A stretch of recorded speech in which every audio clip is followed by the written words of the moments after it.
Hello and welcome to Flicks and Chill with me, Luke. Today I have a very special guest on my show.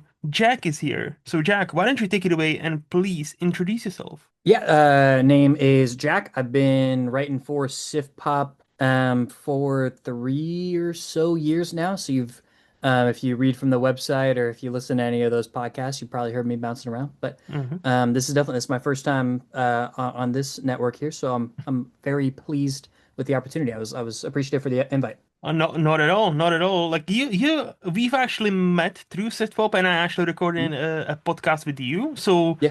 I Hmm. kind of, know you. Unlike some Hmm. other Sitpop folks who I have here, I never talked to before. We Yeah. actually shared an episode. We talked about some movies, and I Hmm. thought, okay, this guy sounds interesting. Like, I need to get him on the show, and like, Yeah, yeah, that's why yeah. you're here. Hmm. Had a great So time. We did yeah, Roberts. yes, yes. No, it was good. It was, and we also did. Wait, wasn't it you who I did the battle royale with as well? Oh yeah, we So we did we've hung around a two. bit. Yeah, man. Yeah, Yeah, yeah, yeah, absolutely. yeah. Always a good time. Yeah, no, same. Hmm. Likewise, likewise. So obviously you're a big movie fan. That's Yeah. why you're here. But Hmm. besides that, what, makes you you? What, Hmm. besides movies, what makes Jack Jack? Okay. Good question. I would say as it stands right now, I very much identify obviously like my family are very important to me and my partner is important to me and everything like that. Hmm. But in terms of what I'm focused on right now, I've wanted to be a teacher for since I was 14 maybe, and I'm officially 25, going on 26, and Wow. starting my third year in the career. So that's something Hmm. that's been very important to me, Hmm. specifically as a man in like a modern setting, in terms like being some very controversial male role models right now. Mm. I've found myself like I landed where I am right at the right time, and I'm having a great time. What I would consider myself a positive male role model, Hmm. and I think that is what I really care about right now. Aside from movies, like I've been a big movie guy for as long as I can remember. My role model, aside from human beings, even more than many historical figures, has always been Spider-Man. It's just always been a character that I've like really, really resonated with. Hmm. Specifically reading those comics, going through high school, very much relating to that character. And then now I am a teacher, and there's been many alternate universes where they kind of extrapolate that Peter Parker becomes a teacher, specifically in a handful of like actual books Hmm. and stuff like that. So it's kind of just felt like I've had that connection my whole life. Really, really care for that character and comic books in general. That's kind of been my main hobby recently. Lots of comics. I read a lot of fantasy, um, all that kind of stuff, man. Yeah. Hmm. Hmm. So you said, okay, a couple of interesting things. So first of all, you said you knew you wanted to be a teacher since you were Yep. 14. Yep. How so? Like, what was that turning point, I guess? Like, that made you, what made that spark go, oh yeah, I need to be Yep. a teacher? I was like 14 lands me right at freshman year of high school, and I did not know. It was kind of when that question first starts hitting you. Hmm. I didn't know what my plan was. I'd thrown a couple things out. I wanted like originally like my baby dream career was like veterinarian, and then I'm like, oh wait, but like I like the part where the animals feel better, not the part where I have to watch the animals not feel good. Yeah.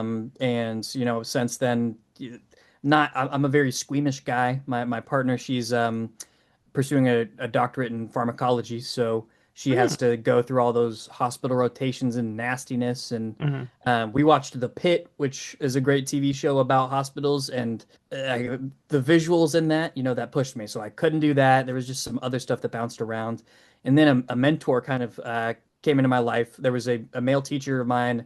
Shout out Mr. Lynx, who very much was influential on me. And then I had another teacher, Miss Crawford, who was taught a program about becoming teachers. It's called Teacher Academy, where I'm from.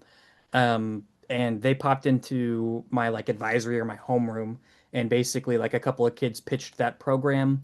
And even before I knew I wanted to be a teacher, it sounded like a worthwhile program to me because they really focused on how it helped with like public speaking and stuff like that, like those principles that are important to the career, but also can kind of transfer throughout your life. Hmm.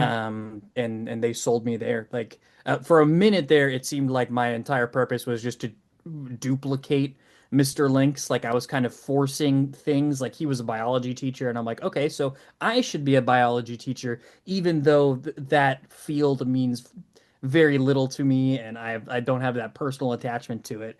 Hmm. And so eventually, I kind of found my own path, and I do family and consumer science now, which is a very umbrella term for teachers who teach accounting, life skills, nutrition, foods, anything like that. Like very much like a life skills teacher, which is exactly what I wanted to do. Like if I Hmm. had I like my job a lot right now. I'm a culinary teacher. It was the first day of school today. I'm repping my culinary teacher shirt, which is like a Hawaiian shirt with plenty of different vegetables and fruits that I found at the Gap. Yeah, very Um, colorful, I must yeah. say. Yeah. So I like my job as a culinary teacher, but Hmm. definitely my main thing, like I said, in terms of mentorship, I want to one day just be like focused on careers, like helping students find where they can potentially kind of contribute there. And that's Hmm. just what I found to be the most like valuable and meaningful thing to me. It obviously never been about money. I'm not gonna shy away. I do love myself a summer break, but Yeah. even that becomes a drop in the bucket when you realize how exhausting the job is. But yeah, I think that was kind of where you could trace it back to. Okay. Hmm. See, to me, what you described, so like you're teaching quote unquote life skills, Yeah. is that common in America? Because where I come Mm. from, we did not get class like that. We never had class like that. We had in our primary school, we had some like cooking class for like 1 year. Yeah. That was pretty much it, but nothing that would, teach us like accounting or like budgets and all that. So is that Yeah. something new, and is it something just in your state, or is it just all over the like the good old United States of America? Yep. So I think a lot of people probably, if you have heard of this field, you would have heard of it as like econ or home economics or home ec. Ah, yeah, yeah, yeah. It's basically it's like home ec has evolved past this program that was like designed to force women to become like Mhm. housewives, right? So Yeah. it's kind of what does that topic mean if we take the good parts and make it apply to everybody because we all should be able to apply to our or apply those skills in a daily life. Hmm. It is kind of one of those things that funding fluctuates depending on the current administration. Would imagine, yeah. Um, and like without like showing my political leanings, Hmm. I really don't mind. Like am personally left leaning, maybe more than that.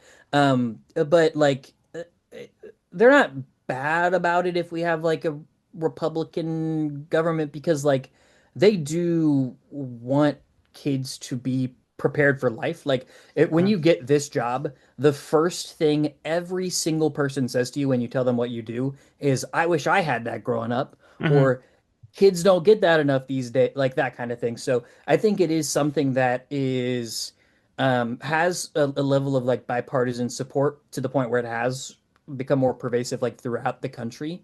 Definitely you're going to see it a little bit more in kind of blue states. But Hmm. that's more because education in general is well funded, more well funded in those areas than it is like Republicans not liking the program. Like I think um, the red states can be underfunded just because the schools are underfunded. Hmm. And it's just kind of become more of a popular thing.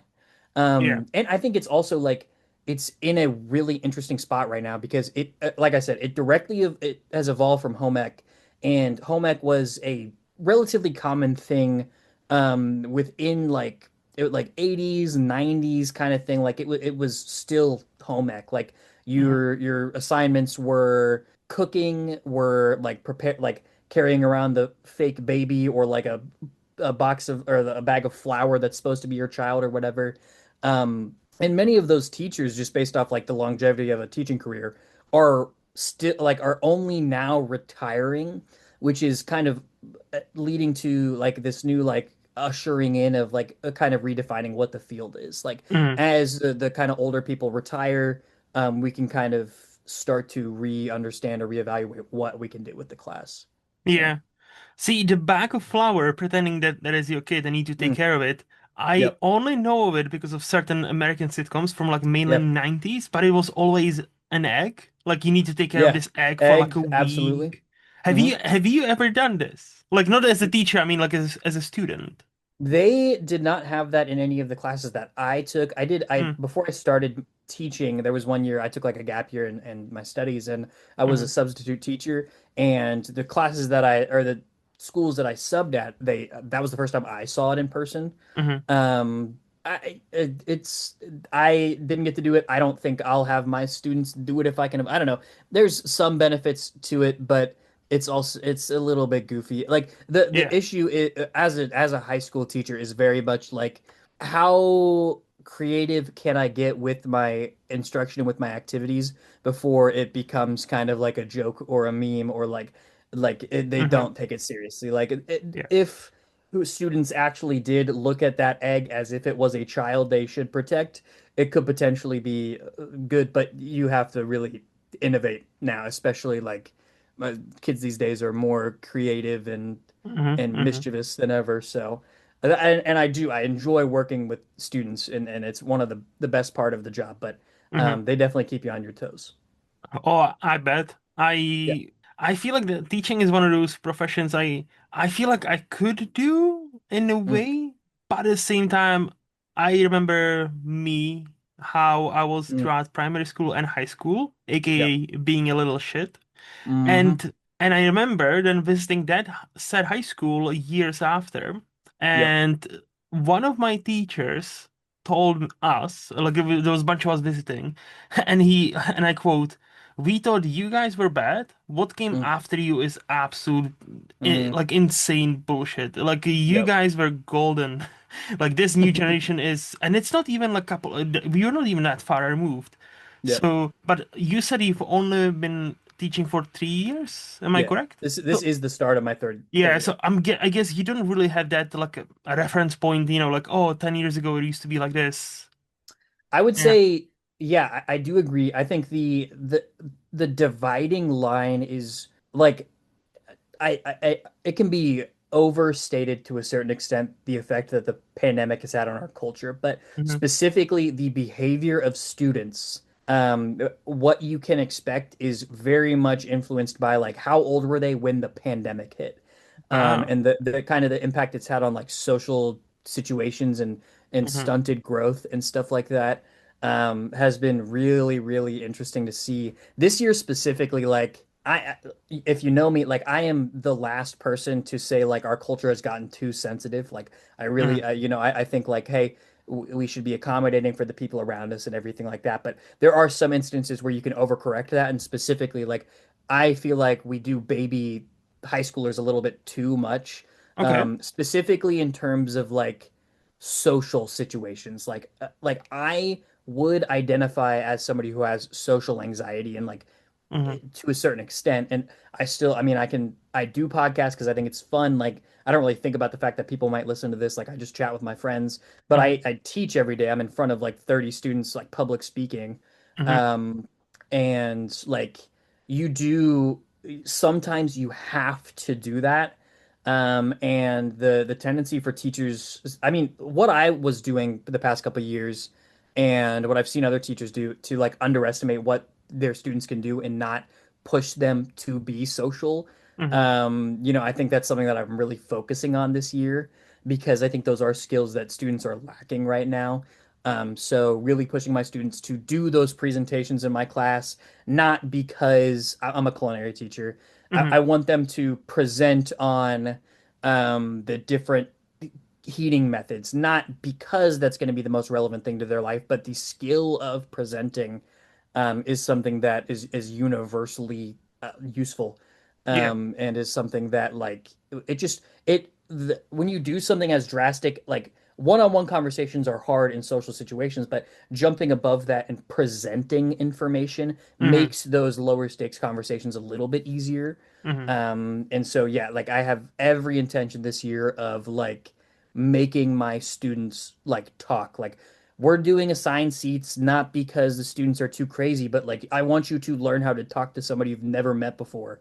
Hmm. And like it's just like that kind of thing because like myself, like I have some shortcomings there too, but it's only going to get worse if we continue to like to fold for them. So, yeah. No, I 100% agree. Like, I think I'm in the same boat. I'm definitely, well, I'm not American, so I cannot, Yeah. say, oh, I'm a left lean, but yeah, I'm definitely left leaning, Hmm. 100%. Like, I'm not on the side of Donald Trump. That's, Hmm. Yep. yeah, no. Hmm. But where, but I also think, there's definitely a space where, especially like a school, where Hmm. kids or teenagers are in a safe environment, and Yep. therefore, within obviously some reason, should be pushed to, outside, oh yeah, Yep. public speaking, yes, it's terrifying. We all hate it. Yeah. Hmm. But it needs to be done because it Yep. does benefit you. Oh yeah, this situation makes you uncomfortable because of, but again, you're in a class. Like, like Yep. nothing bad is gonna happen, Yep. So I do understand what do you mean. So Yep. I know this is gonna be very US centric, Yeah. the question I'm gonna ask. But Hmm. if I'm not remembering, or if I'm not forgetting anybody, you're the Yep. second teacher I had on my podcast because Foster, also Yeah. sit for, Yep. right there. He's also a teacher, but in New Hmm. York. I Yes. Yeah. I don't think I asked where are you actually based? I am in Lexington, Kentucky. Kentucky. Kentucky right now. Yeah. Ooh, Grew up in okay. Ohio and moved hour and a Mm-hmm. half away for Mm-hmm. college and then stayed around for school Yeah. or to teach, I guess. Yeah. So I will ask you the same question I asked Foster. So if it Yeah. was just up to you, you Hmm. know, and obviously it's gonna be, I would imagine it's gonna be an interesting answer because Foster is based in New York, you're in Yeah. Kentucky. Yep. What is the one single biggest quote unquote, not even quote unquote, problem you see with teenagers, obviously high schoolers right now that needs to Hmm. be fixed, and how would you go about it? Yeah, the one it's one single word. Mm-hmm. I work at a high school that is considered like all of those buzzwords kind of frustrate me to some extent, but I work in a city school with a very diverse population, and so Mm-hmm. like and the school specifically has a bad rap from Mm-hmm. years past that still kind of are pervasive in the city. Like when I tell people where I work, they're like, "Oh, do you carry a gun to school to protect?" Like just like ridiculous stuff like that, and Mm-hmm. it's not like that at all.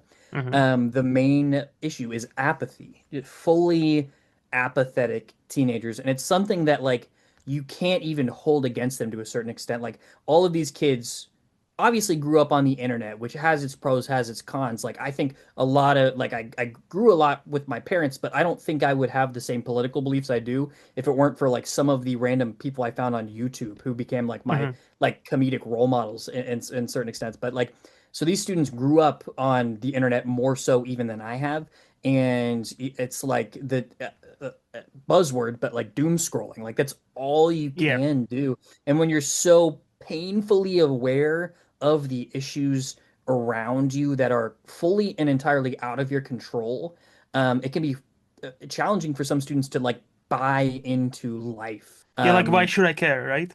Yeah, and so that has very much been the issue. And I think the way that I have been addressing, like I said, like it's socialization. Um, Mm-hmm. because like I think the part that makes it so overwhelming and overbearing is the fact that you feel like you have no control. Mm-hmm. So like we mentioned, I wasn't out there hyped at Mm-hmm. the results of the previous election. And I was down for a minute because it was like, okay, we've lost, but like, what can I do? And so Mm-hmm. as soon as I realized like I do have like it was the next day Yeah. I was like some students were talking about it, that a kid whose parent probably voted for this current president, and he said this like 15-year-old, he said, I remember when gas prices were like $1. And I'm like, you don't know. uh, Are you, where are you from? Because I have never ever seen that. Like I've seen it hit almost maybe $2, but like Mm-hmm. my entire life it's been like 250 or up. So like the fact that I can have productive conversations, and I don't want anybody to hear this and think that I press political agenda on my students. You can ask any Hmm. of my students. I don't tell them who I voted for. Like I'm very, very like I wish I could be more open or spoken about it because I know other teachers who are tenured at my school do it.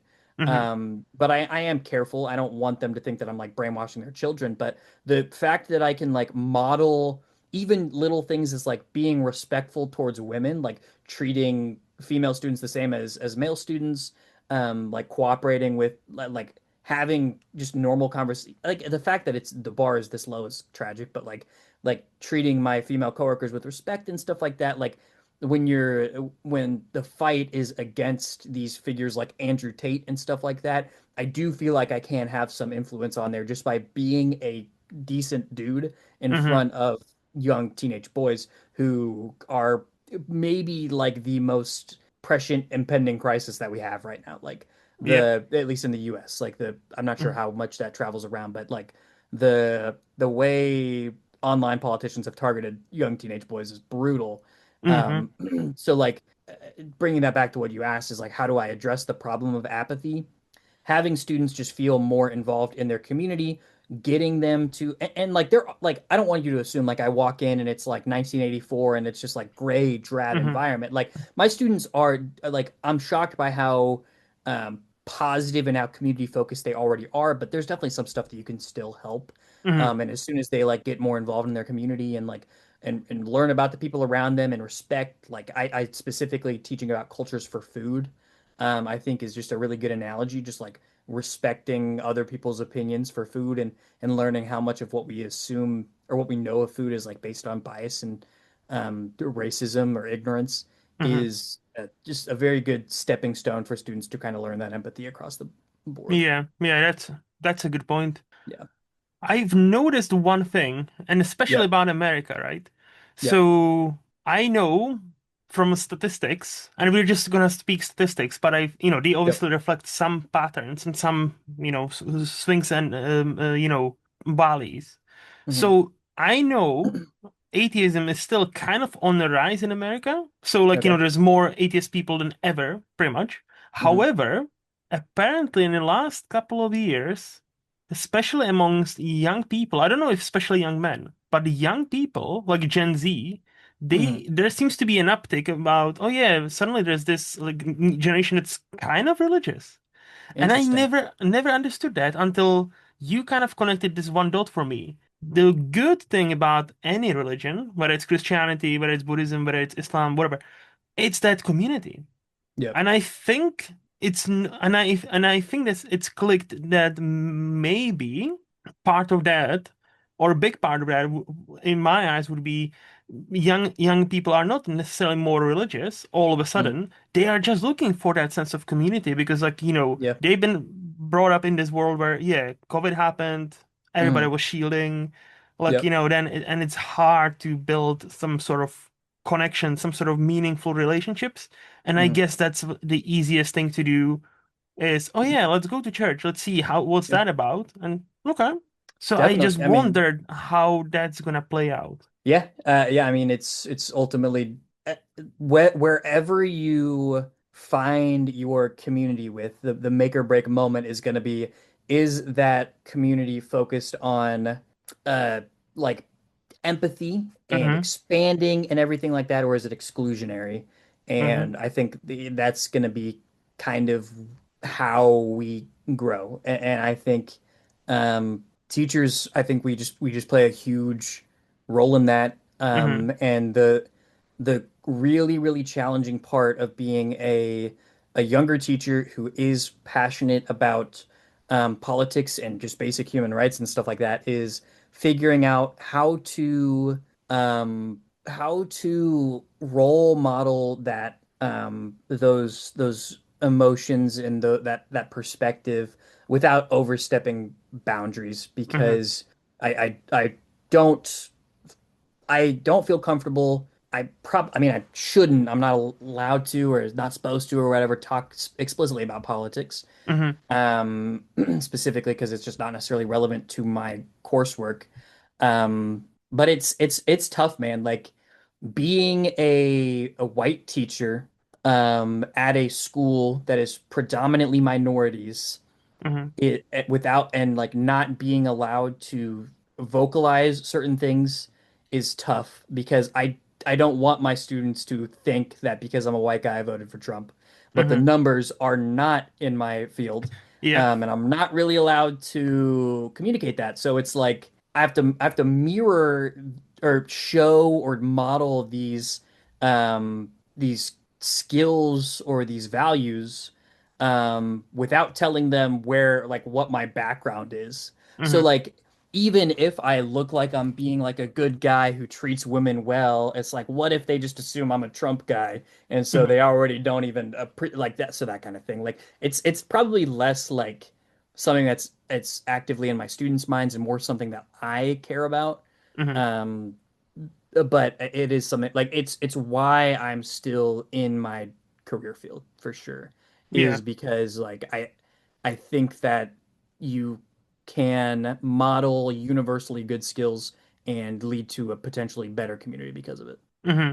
No, that is sensible. And I never actually considered how teachers, especially like, primary school, high school, shouldn't talk politics, even though high school, I feel like you're almost, that's kind of, I would say that's more up for grabs, quote unquote, Yep.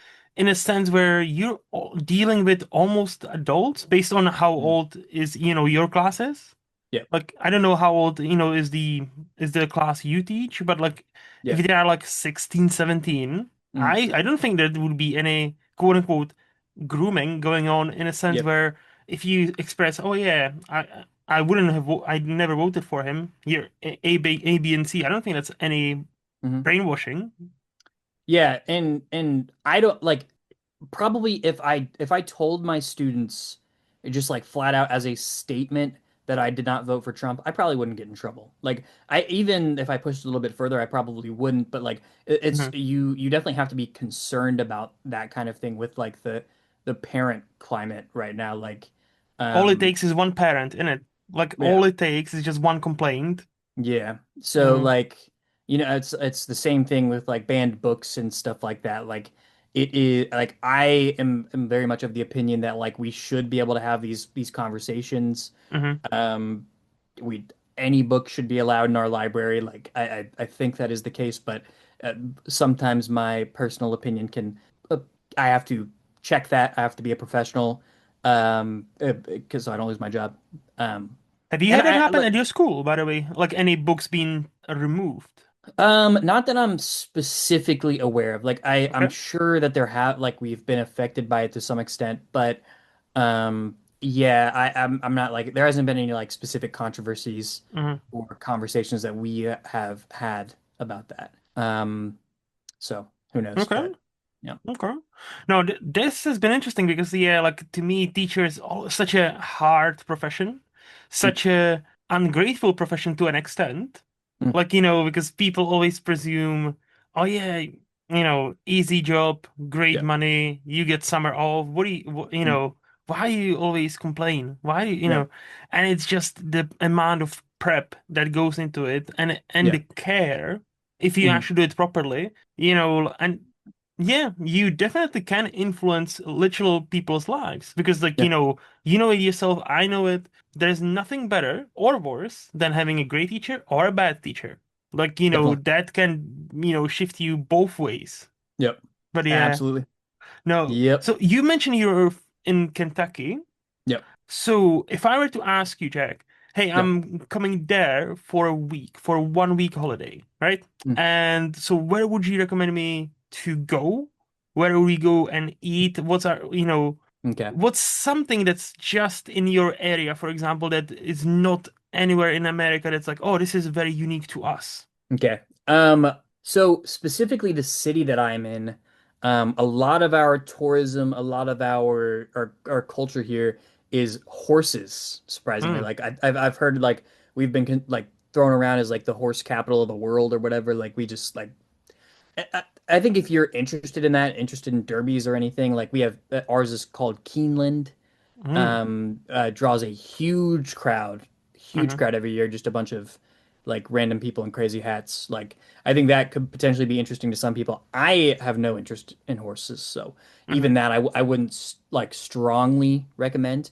So I am from like around Cincinnati, Ohio area originally. So kind of cheating, but this cuisine has migrated to the point where I'm about an hour and a half away from where I grew up, Hmm. and this restaurant specifically, has followed and officially evolved and is now in Lexington, and that's some Skyline chili, man. I don't know if Skyline chili has transcended the seas yet. No, not yet. It is so. Do you have any idea what it is? No, I know what Chile is, but I don't Okay. know Skyline. Like that doesn't ring any bells. No. It's controversial to say the least. Oh, okay. So it's a chain restaurant Hmm. that started in Cincinnati. It's like a very Ohio thing. Hmm. And it's the main thing that they have is like hot dog like conies, right? Hmm. So Hmm. but to call it chili is somewhat controversial for many people because I don't know if it is technically chili. It is like a very it's a meat sauce, no vegetables in it. It's a very like specific thing. I think it had like I don't know, maybe it's like a this is a myth, but like I think it has like chocolate and cinnamon in it. It is Hmm. very, very specific. And I grew up on it and I absolutely love it. Like you are either it's ride or die. Like some people love it, some people hate it. There's two like warring brands. You have Gold Star, you have Skyline. Hmm. And if you buy into the fight, it's like a turf war. So They your team always Skyline. I'm super team Okay, Skyline. okay. Like unapologetically. There's like back where I'm from, where they're a little bit more common, like genuinely they are oftentimes parked on like rivaling corners. Like they are always like right across the street from each other Hmm. and just like waiting for some kind of a fallout. But Hmm. that would be a recommendation. I cannot promise that you'll like it. Like my girlfriend, she is from Kentucky, a little bit more south. Hmm. And so we kind of like met in the middle when we ended up landing in Lexington, and they don't have Skyline Chili where she's from. And I've taken her there a couple times, and she's like, "You can do this one. You should have Skyline when I am out of town," because she's not as much of a fan of it. She has her moments where she's like, "Oh, that sounds kind of good," but it's Hmm. like it almost courses through some people's veins, myself included. So Okay, okay. it's interesting. And is there any, let's say, like sightseeing in Lexington that's uh for maybe good, maybe bad reasons worth seeing? Sightseeing. I mean, yeah, definitely. I think people would say Keeneland, the racetrack, Hmm. is kind of that main draw. Hmm. We have a nothing else. Like we're it's an interesting kind of it is technically a city, but like a huge area of suburbs surrounding it. So Hmm. like we're like just a bunch of like little neighborhoods tucked in and like there's like kind of a downtown, but not really. And so there's nothing too crazy that I can think of. Like I have to drive for like a good drive-in. They're Hmm. probably like an hour and a half away from any good like amusement parks. Like we have like a county fair here or like a maybe like a I don't it might be a state fair. I don't know. A pretty big fair that's here every now and then. We have a decent mall in an era where malls are kind of dying out. Like we have one that's still holding pretty strong. Hmm. That would probably be worth dropping by. But aside from that, no, like I can't really think of anything that is a must see. Like I like the city. I don't love the city. I Yeah. could see us moving within the future. Okay. Hmm. Okay, so okay, let me ask you this. Yep. Let's say money is not an object. Yep. If you could, you have like free range. Do you have a dream place? It's like, oh yeah, not for a holiday, but this is where I would like to go and, move and actually live. Man, I don't know.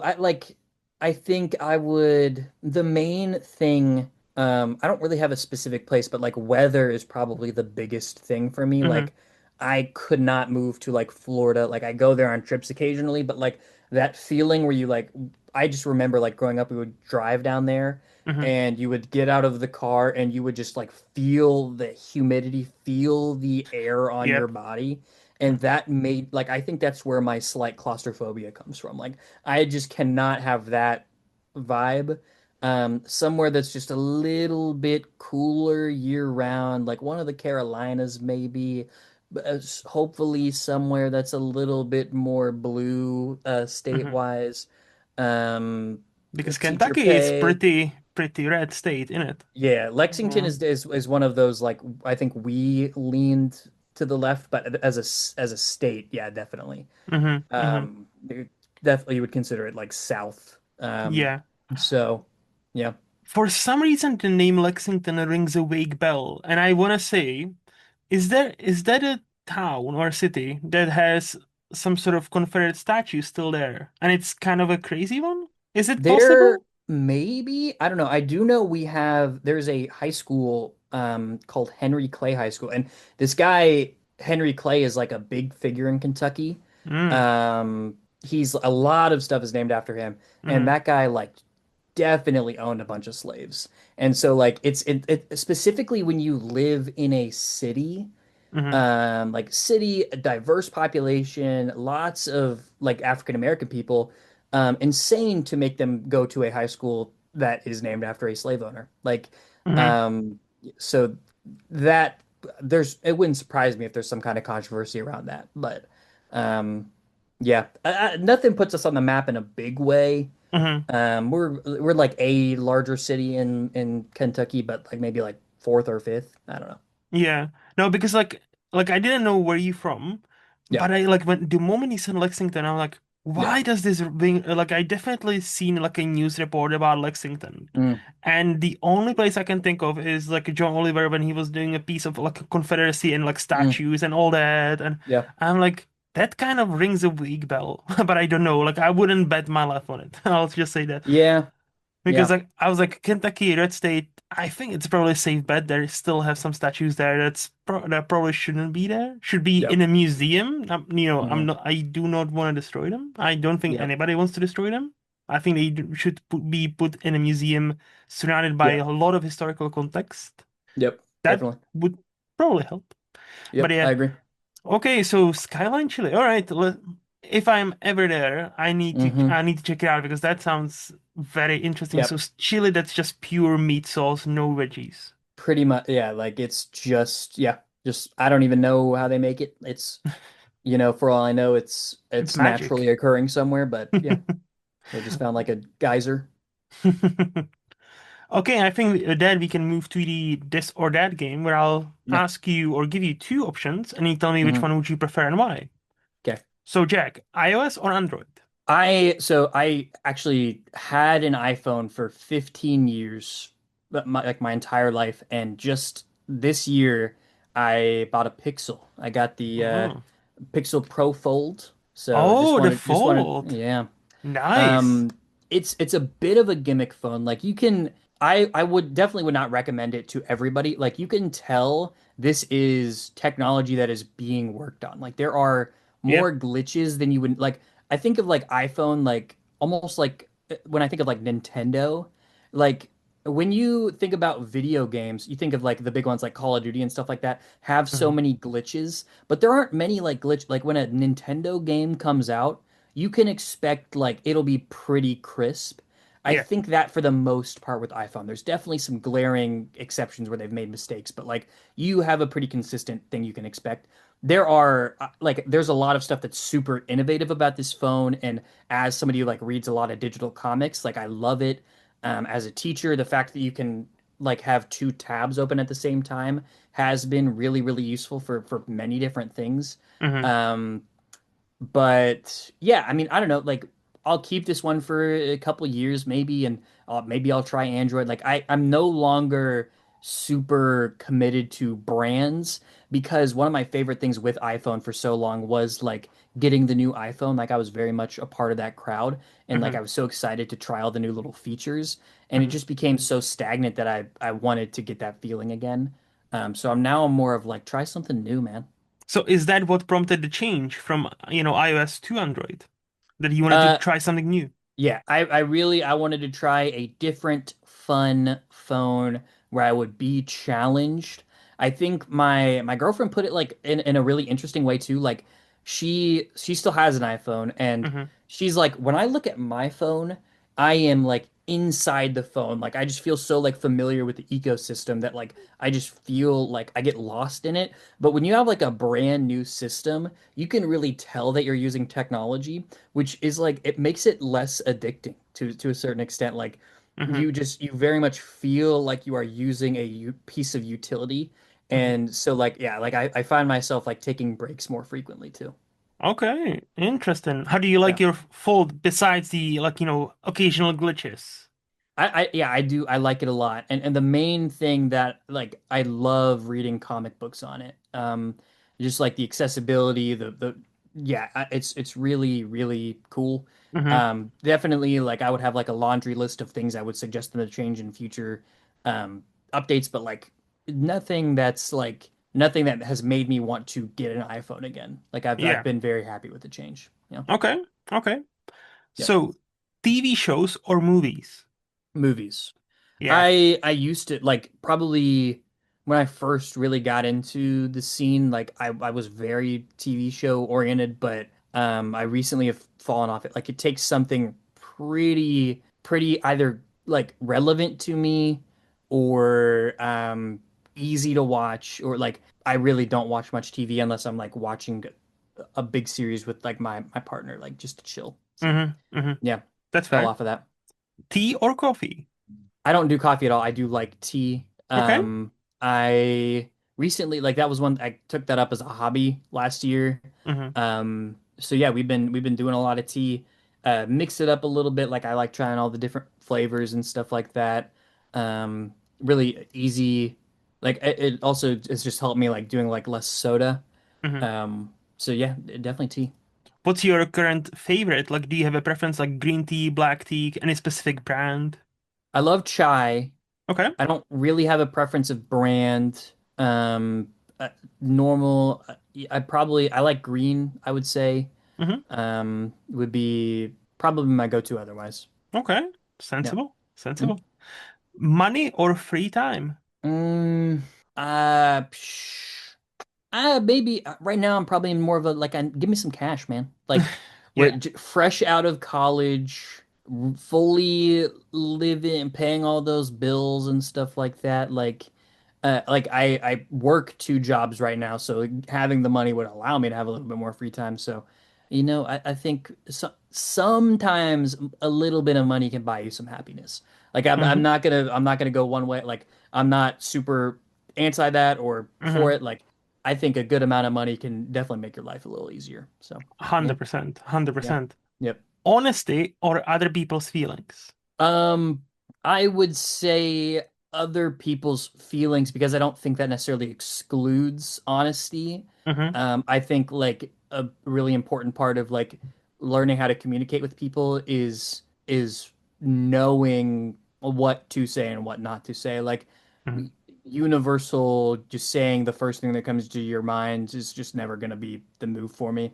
And I think a lot of times people who really who say like I'm I'm just blunt. Like I tell it how it is. I think that's Hmm. kind of an excuse to just be a mean person most of the time. Like Hmm. anybody can be blunt, dude. It's just like it's just rude. So, Hmm. yeah. Hmm. Interesting. Yep. Interesting. Yep. Summer or winter? Um, man, probably summer. I really don't like, well, man, that is tough. I This year we kind of we have a pool at our apartment. I use the pool a little bit more. I liked that. I Hmm. don't like insane heat, but Hmm. I really, really don't like super cold. This summer specifically tested me. I'm like, yeah, this is a little bit hotter than I'd like. Yeah, I would say like weather-wise, I'd probably lean summer, but vibes and culture-wise, I do like the Christmas kind of holiday energy, a lot of like the um that stuff. Yeah, I think I enjoy that. Okay. Okay. Uh, Probably the most important question of all, ninjas or pirates? Hmm. Uh, I'd probably go. pirates because I'm a big fantasy guy. And I think that's more adjacent to like the books that I would read. Like I like a good pirate story every now and then. Hmm. Ninjas, they're cool, but not necessarily as prevalent in the media I do. Hmm. That's fair. That's fair. Yeah. Yeah. And the last question, Mhm. free will or destiny? Mm, yeah, I think a big free will guy. I would say, yeah. I mean, I think you can kind of make the choice at any point. I think there's like less than like destiny. I think there's things that happen before you were born that impact what Hmm. you can achieve, but I don't think there's like a guaranteed end point. I think it kind of like there's stuff that's been limited, but you can decide. You can make decisions. Yeah. Okay, that sounds very sensible. So, you don't believe you're on one path and you're always meant to be a teacher. No, no, I don't think that. I think I have a skill set that really lends me to this. I think right now it's very meaningful to me, but I wouldn't feel like I'm betraying a part of myself if Hmm. one day I decided that I wanted to try something different. Okay, Yeah. okay, that's good. Yep. And before we move to the flex part of this podcast, do Mhm. you have any hot takes or controversial opinions you would like to share with us? Okay. I've tried to think about, I mean, my brain really gravitates towards movies and stuff like that or Hmm. comics, but Hmm. I'll keep that for later discussions. Hmm. Um Video games is another thing that I care about, and specifically I grew up on. But recently I've had a harder time really connecting with video games. Do you play any games? Is that part of your life at all? I used to be a gamer, but Yeah. now, like, basically, I invest all my time in TV shows or mainly movies, really. But yeah, Yep. because I feel like there's not enough time in a day. Like, so I Yeah. played quite a few games Definitely. in my life, but Hmm. like not the last 2 3 years. Besides chess, that's the Yep. only game I play. Okay, so here is my big issue with like the modern video game landscape. And this is Hmm. a direct evolution of obviously like online and like YouTube culture and all these personalities. Um, Games, the the focus on optimizing everything to like 100% has sucked the fun out of games to such an extent for me. Hmm. It like so like the easiest example is basically like any first person shooter. This 100% existed to some extent when I grew up playing games. Like I remember when I was playing some of the earlier Call of Duties, specifically like Ghosts into Black Ops 2, in like 2012, 2013. That was when YouTube was first starting to have like that really big gaming bump.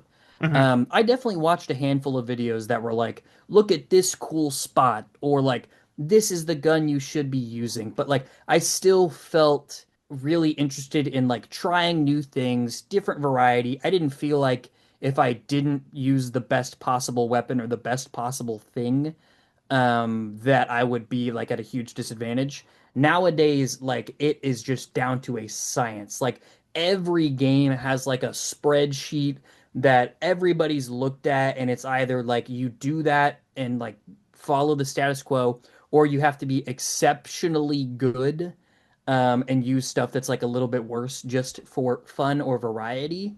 It's just everything feels cookie cutter. There's just like the word meta.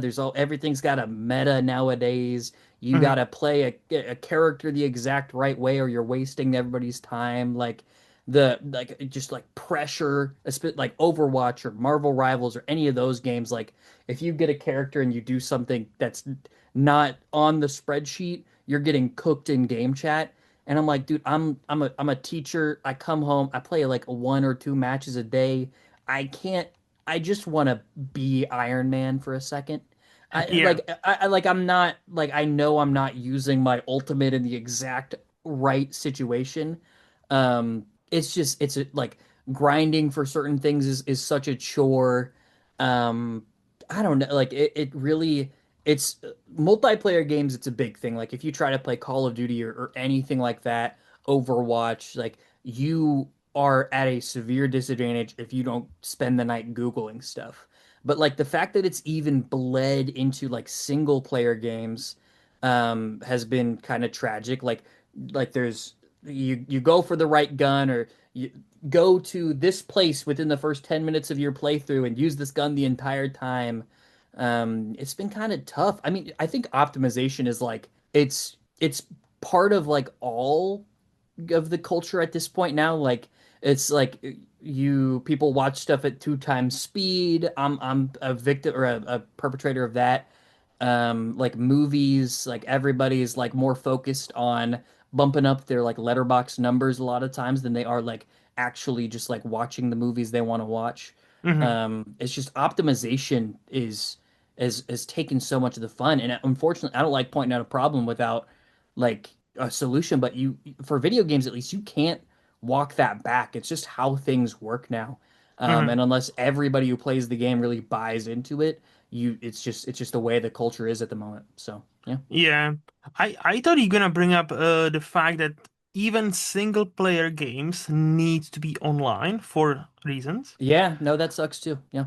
Or like loot boxes, and because yeah, again, like I'm not a gamer now at least, but I know, I still follow some, gaming news and all that, and I know that many people hate that even the loot box market, like in a way, like many games became like pay to win, rather Hmm. than, oh yeah, you need to just be good. Oh no, Yep. nowadays you can just pay and like, oh yeah, you can level up or you can buy this Hmm. great gear that actually gives you like edge or something like that. Yeah, I mean that's part of it too, right? Like many times this optimization thing, like the best gun that everybody is using is like you either have to spend 300 hours working for it or you can just pay $10 for it. Hmm. They will go hand in hand, absolutely. There's plenty of instances where it's just like, okay, like, dang, I guess I'm just gonna lose this gunfight because the dude paid more money than me. Like it 100% happens, but I think that is a natural evolution of like this optimization thing too. Like those just went hand in hand, and it's just like it's just so it takes the fun out of it. It takes the creativity out of it. Yeah, it's kind of just pushed me away from the hobby towards other things that are more individual or personal. No, So, I totally believe it. It sucks because it's just so unnecessary. mhm. Like, but at the same time, as you said, many people like it, Mhm. or I guess is that even the case though? Or is it just more people are willing to tolerate it? That Dude, would be my question. yeah, I mean, and even like it's just like the point where people cheat too. It's like, what do you get out of winning a video game match because you have cheats on? Like, it's just it's a part of humanity that I don't fully understand. I guess I Hmm. mean there was a time in my life where I was really plugged in, and so I did like pay attention. Like it was a little bit easier for me to pay attention to what was going on, so I didn't hate it as much. But like it just is, it really saps the fun from it, unfortunately, the new kind of Hmm. culture around it. Yeah, no, I get you. I get you. Yeah. So, is that because of this, slowly gaming, like, gaming less, or is that, something that is like, you know what, it's not gonna be as big of a part of my life anymore?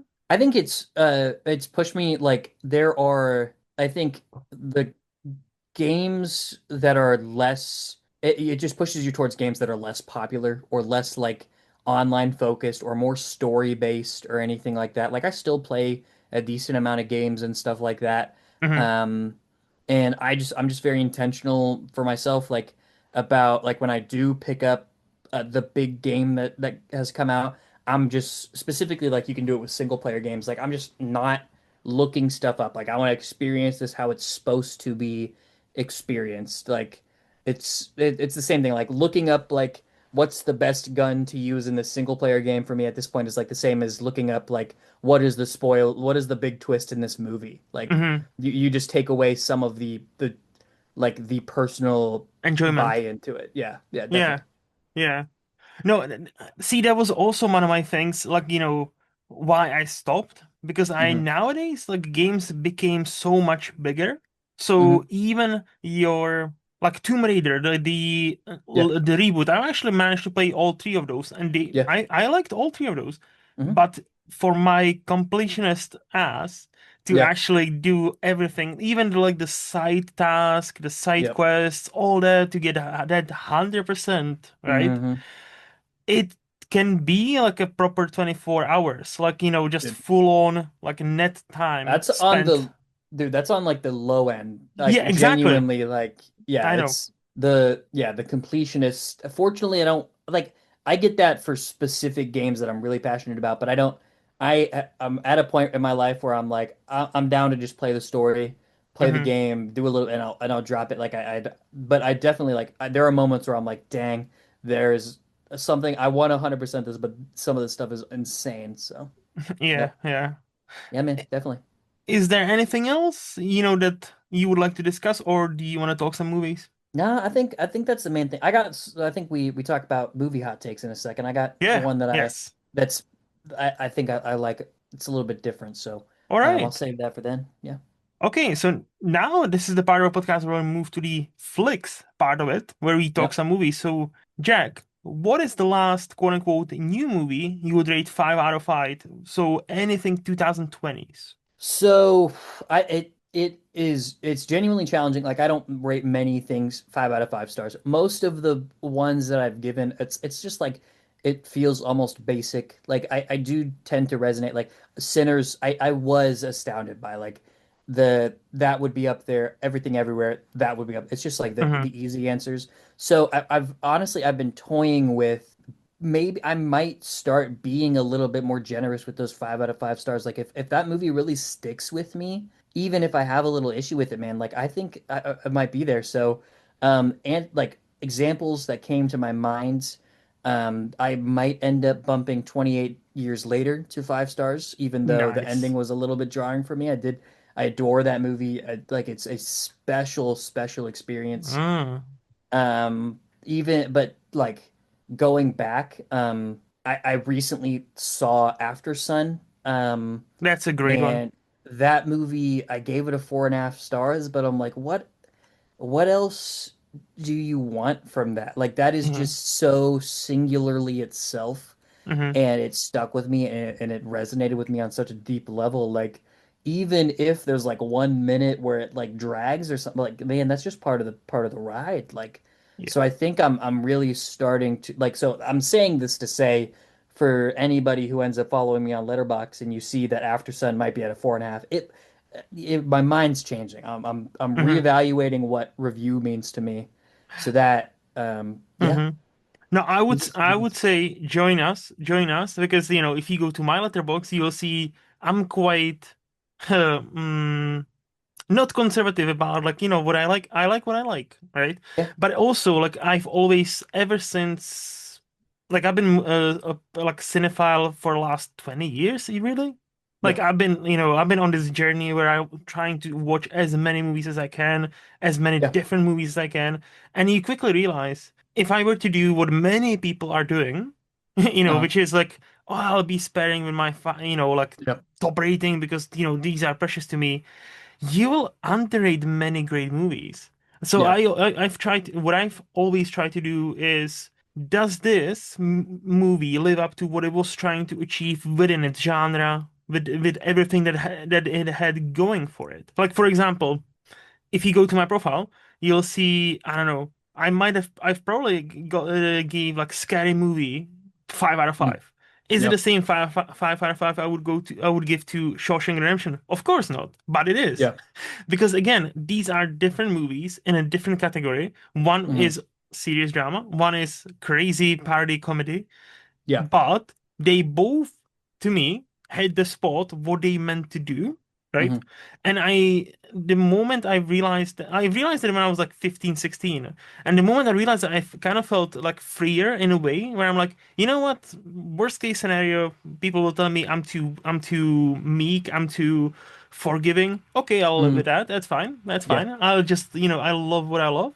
And so, Hmm. like, many times when I finish a movie, I'm like, oh, this was a banger. And then I go to Yep. Letterboxd and everybody's like, 2.5, 3 stars, 2.5, 2 stars. And I'm like, Hmm. okay, maybe not such a banger for many people, but for me, it was a banger. Yep. And I actually I like a lot of I like Letterboxd a lot, but I do think it has contributed to I get like gamifying or optimizing like a movie Mm-hmm. watching. Like I said, like I get like it's am I going to be shamed by the movie going audience? Am I like Yep. am I dumb if I don't give this a five? Like I do think Yep. like it has really changed. Like I'm sure that's always been there, but whenever it becomes a social media, it becomes so much more immediate. And so yeah, I think like I'm getting there. I'm like, you know what, man? If somebody wants to roast me because I, you know, I was I saw the new Jurassic Park movie before I like it was an early showing, so I saw it more than everybody else. So I didn't have like the influence of other people Yeah. and stuff like that. And I'm like, dang, dude, I just had a fun time. That's a four. And then everybody's like, Mm-hmm. oh, this they ruined the this franchise again. And I'm like, you know what? I don't it was cool, man. And am I hurting the medium by appreciating a blockbuster movie? I don't know, but like I had a special experience there. I thought those dinosaurs were cool, man. Mahershala Ali's in that. Like Mm-hmm. it's like just enjoy what you're gonna enjoy. And Mm-hmm. like specifically, I said this on my I did a just a quick like one sentence thing when I saw Weapons the other night. Mm-hmm. Insanely special movie. And it's like I feel like there's many interpretations to what that movie might mean to people. Mm-hmm. And I think that's the case for many, if not most movies. And as soon as you start to look at those conversations more like this is a dialogue where I'm learning from somebody more than like I am debating this person about what this movie means, is when it becomes a more enjoyable experience again. Like Yeah. if somebody tells me that like that movie meant this for them, like awesome, because that Mm-hmm. just makes the movie deeper. It doesn't make them right or me right or whatever. Like I really think that that has improved my viewing experience quite a bit. Yeah.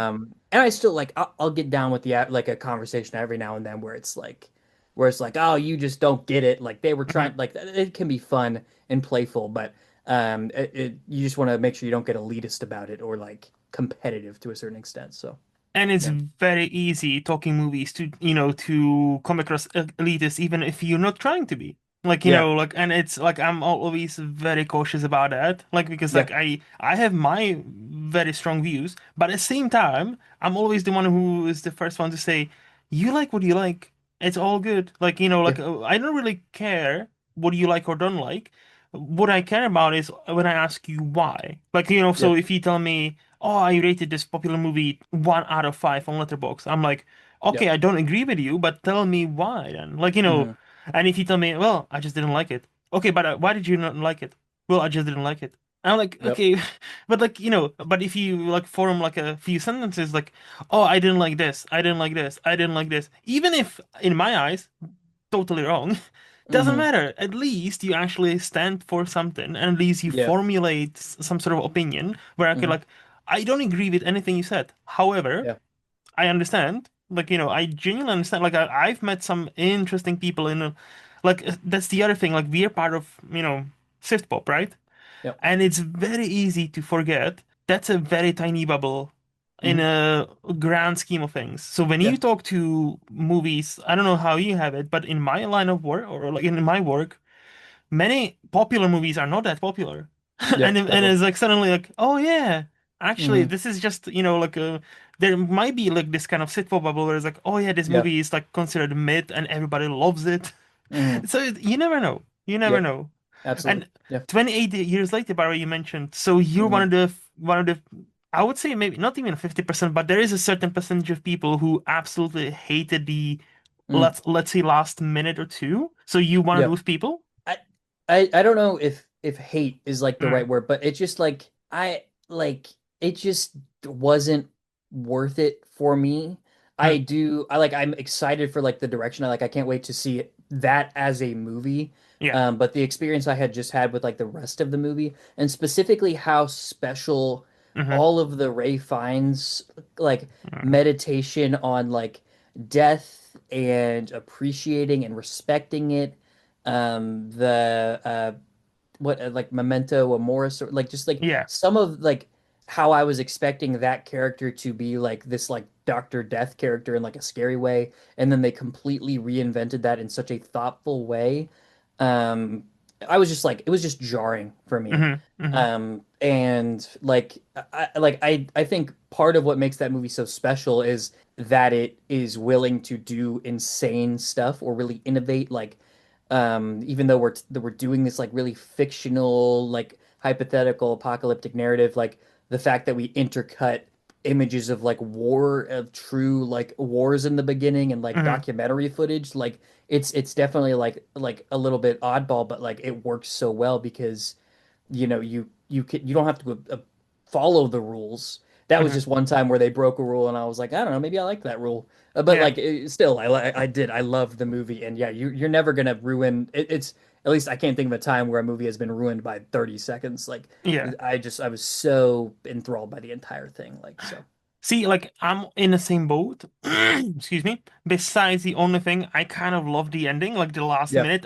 But I actually totally get why many people wouldn't. Because yeah, I went to the cinemas not knowing what it is, but I mhm, knew there is a controversial ending. So yeah, I was like, oh, I wonder what it is. And when it happened, I was like, ah, hmm, I totally see why people would not jam with it. But I kind of loved it because yep, I think it just, takes I don't think it takes anything away from what you just experienced. At the hmm, same time, it shows you, hey, you thought, this world is all doom and gloomy. Well, if you come in next January, it might not be. yeah, And if you know about UK pop culture and hmm, what those, I want to say uniforms, but hmm, why they were dressed the way they were dressed, yeah, it's even more sinister than you might realize. And I haven't even thought of it like that yeah, until I read somebody like you. Like I read hmm, somebody online that explained, oh, they are dressed like this person.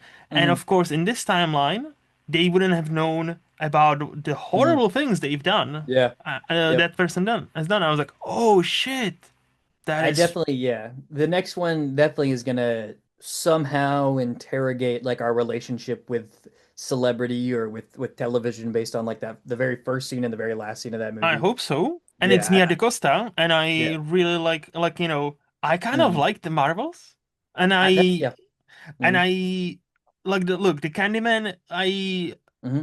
liked it enough. I had some issues with the Yeah. movie. I don't think it's a perfect movie, Hmm. but the way she tells the story, Hmm. like I really vibe with that, and Yeah.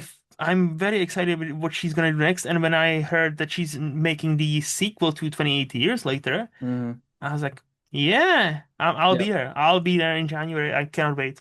Absolutely. Yeah. That one, it's just insane. It's Hmm. so fun. Hmm. The camera work is unbelievable and genuinely like you just ask yourself like I'm very much not like a is this movie necessary person. I don't Hmm. think anything is inherently or like necessary or unnecessary. I just don't at all think of movies that way. Me neither. Um, No.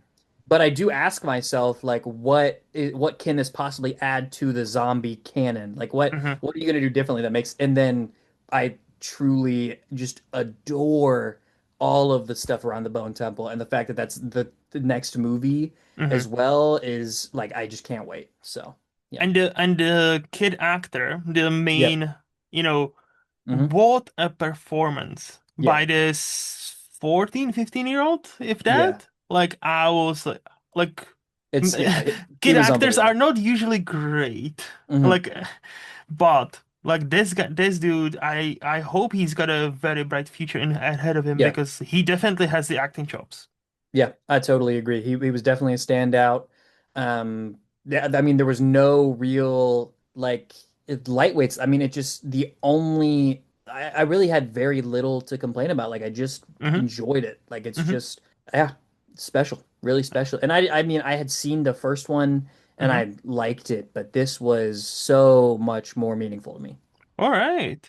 Yeah, Yeah, no, like I also rated it for 4.5 out of 5. Like there yeah, was something I was missing. I couldn't put my finger on it, but I have a feeling on a rewatch it might go yeah, higher because yeah. like it's definitely one of those like I didn't expect to serve me so much feelings rather than Hmm. horror. Yeah. And it still has some nice horror, but it's Hmm. just like the journey we go through and Hmm. the life, death, sense of community is a big Mm. theme there, of course. How Yep. the only person, it's mentioned that only UK is affected by this pandemic, and Yeah. no other country. Like the life goes Hmm. on, but not for the UK. And I'm like, Yep. yeah, this is definitely not about the Brexit. Okay, cool. Yeah. Yeah. So anyway, what is Yep. the last quote unquote teen movie you would rate 5 out of 5? So anything between 2003 and 2019. This one I most recently I would say similar vibe to um 28 years later. I two move like a few movies I would say Hmm. that I have watched over and over and over again. And just for some reason we've just been elitist about the 5 star where like Hmm. I just don't feel the same way anymore. A couple of them would be Arrival, which I think I have always had as Yes. 5 stars.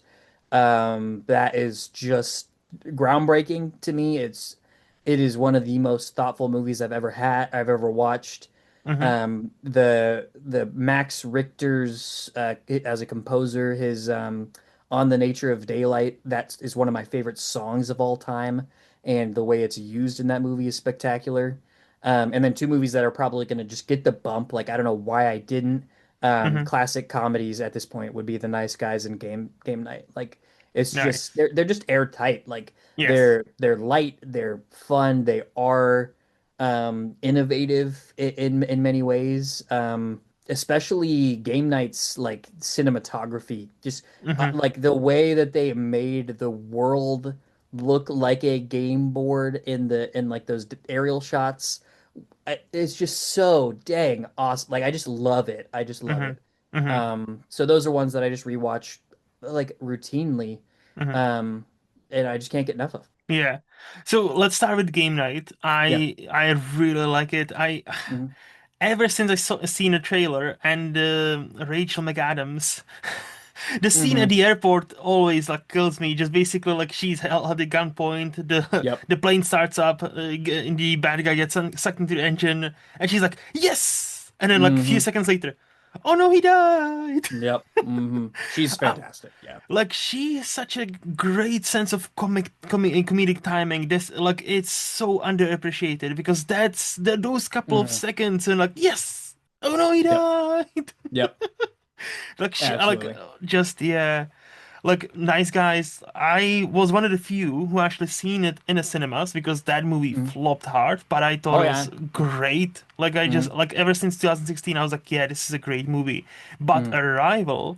So Hmm. that was one of the first movies I've introduced my now fiance to when we started Yep. to date, Hmm. and she was also floored. I remember Yep. thinking, this is such a great movie, like showing you how humans are in our imperfection. We are kind of perfect in a way where if had you known this terrible thing will happen, would you still go with it? Would you still Hmm. do it? Would you still, because you like the sacrifice and the burden that's asked Hmm. of Amy Adams. How was she not nominated for that role particularly, Hmm. like still blows my mind. Yep. Like I remember like watching and being on top of the Oscars that Yep. year, and everybody on the internet like, yeah, Amy Adams for Arrival, that's pretty much shoe in, like she will be there. And then wasn't, and it was like, the fuck. Yep. Like Yep. what? Made no sense.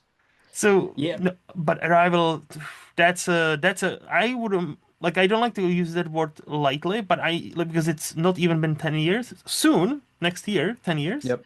But I genuinely think this is a classic of a genre. It like even just like the depth of it is unbelievable, but like the just straight up the concept there mm-hmm. of like the actual mechanics of first contact and breaking down language in that way is so cool. Yep. And then the way they were able to perfectly weave that like thematically, and have like a plot twist that shocked me, Mm-hmm. that was a unbelievable gut punch, that no matter like every single time I am like anxiously awaiting those turning scenes, those the turning points, Hmm. and still I am bawling before they even like hit the notes. Like it's like it's just so special to me. Like yeah, I mean it's one of the movies like I think really I considered myself like a movie person close to this time. Like it Hmm. was Hmm. this, it was Mad Max, it was The Martian, Hmm. like those in a row, um, have me where I am today, like why I appreciate that kind of storytelling. Yes. No, like same. That movie is special. That you can argue that's for me that probably would be this might be controversial, but for me that might be my favorite Denis Villeneuve. Like I know for many it would be Dune or Dune Part 2. I Yeah, know, or Blade yeah, Runner 2049. Like he's made it some great movies. yeah, it's hard to compare. Even Prisoners is good. Yep. Enemy is interesting, is fun, but like I just think Air or Arrival is airtight. Like Yes. I think Dune Dune 1 I thought felt I felt the little like the part 1 of it Hmm. more than a lot of those movies. I Dune 2 I loved even more. It fixed a lot of the issues I had with that movie, but I just don't think that there is a story that is as perfect to me Hmm. in his film. I mean like and it's no shade because those are obviously masterpieces Hmm. and I'm sure he'll come back to those heights eventually, but it's a once in a lifetime thing to me. The way that that movie hit me, Hmm. having no spoilers, matched with no expectations, Hmm. because like I just happened to be at the theater opening night and wasn't super plugged into the space, looking for sci-fi. Yeah, like it's hard to replicate that personal experience. Agreed. That it was awesome. Yep. So, what is the last quote unquote adult movie you would rate 5 out of 5? So, anything between 2002 and 1975. I would say easy one, um, but kind of unique to some extent. The first Alien movie I saw Mm, was Romulus, okay. and I really was enthralled by that movie. Like, I loved the world that they had and everything like that. So it did motivate me to go back and watch Alien and Aliens. Hmm. So I loved both a lot, but specifically Alien. Um, the fact that like it's such a foundation of so many movies that I have seen and I hadn't seen the movie, but I had seen almost every scene of the movie because it's all a masterpiece and they're all gifs or clips or things that you have seen. Hmm. But it still slammed me on like when I got to watch it all put together, like it still floored me, it terrified me, it had me thinking, like it is I think to this day, my favorite type of movie to get to see is a horror movie or a thriller movie that really really cares about the the thematic or like an allegory to a certain extent like those metaphor horror movies is kind of what I tend to call them Hmm. like weapons or stuff like that. This feels like one of the first ones of those for me because like when I like growing up hearing about the movie, I assumed it was just like horror, like scary alien movie, but what it has to say about sexual assault and stuff like that, like once you like really read into like what they had intended with what they Hmm. were doing, um, it might have created my favorite genre. And so being able to go back and really appreciate that movie and it landing the way it did was awesome. Yeah. No, like Alien is probably the main reason Ridley Scott has had the career he's had. Hmm. Because like this is not his first movie, but it's I think it's like second or third. He and knock it out of the park like this. Yeah. It's something to be admired. Hmm. Like, one can also not forget how claustrophobic it's almost all of it takes place in like one location, besides Yep. the trip on a planet they take, in the Hmm. beginning. But like I always been a sucker for those movies. So it's like Yep. one location, let's say six, seven actors, just like, Hmm. you don't, it's nothing even. or we're not saving the world. It's like something like a tiny. Well, in this Yeah. case, the tiny part is we literally trying to survive because this Yep. alien creature is hunting us down. Hmm. But it's so just, you're on the edge of the seat, and I Hmm. heard stories of people when they wanted to go and watched it in a cinema when it came out in 1980. Well, is it Hmm. 79, 80? 79, Yeah, 79. Yeah. 79, yes. How one of the most common questions were, can you actually see it? Can you actually see the alien? Because all the Mm. trailers did not show you Yeah. anything. Hmm. So, and one of the, or if not the famous tagline, in space, no one can hear you scream. Yep. Just that simple sentence, Hmm. pure genius. Whoever came Yep. up with that, hats off. Yep. That's a great pick. Yeah, I mean, it's like it is challenging. Like some of those movies that we like, as you get into movies that you just hear everything about, like basically like that top like 50 or 100 movie, those must sees. Hmm. It's all like it's hype, right? Like you, how Yeah. can it live up to your expectations when it's been hyped to such a degree? Like Hmm. these are the 100 out of the 100,000 movies that have been made, right? Like, and the fact that it still lands with me, like there were parts where I could probably see it coming just because like it influenced every movie, every horror movie afterwards, but like it's still. Yeah, when it is able to resonate with you that way, in spite of the hype, is what makes it kind of Hmm. endearing for me.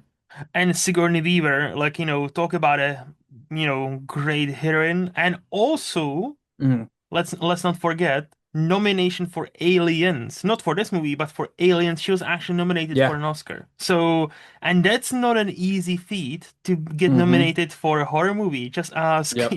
Lupita Nyong'o, just ask Hmm. Toni Collette. Yeah, Yeah. absolutely. So, yeah. Anyway, what is the last quote unquote old movie you'd rate 5 out of 5? So anything 1974 and older. Yeah, I watched 12 Angry Men for the first Mm. time a couple weeks ago. Talk about one of Um, the big ones. yeah. Yeah. It's like it's always interesting, like watching those. The acting is obviously like what we expect of actors is completely different as to like what performances were back then. It's a little bit more like dramatic or like theatrical. Um, and yeah, I mean, I didn't really know what to expect about it, Mhm. aside from the fact that it was a masterpiece, and I really, really dug it.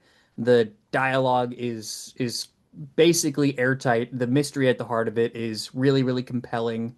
All of the angry men are very defined, and like in what is a relatively short movie, the fact that you're able to give each of the characters like such like meaningful roles in unraveling this mystery Mhm. is great. Is really, really great, and genuinely the scene, maybe one of my favorite movie scenes of all time now, is where the guy starts going on like his racist tirade and people just start ignoring him. Like Mhm. even the villains or the antagonists of the movie start just like you it's so relevant to today.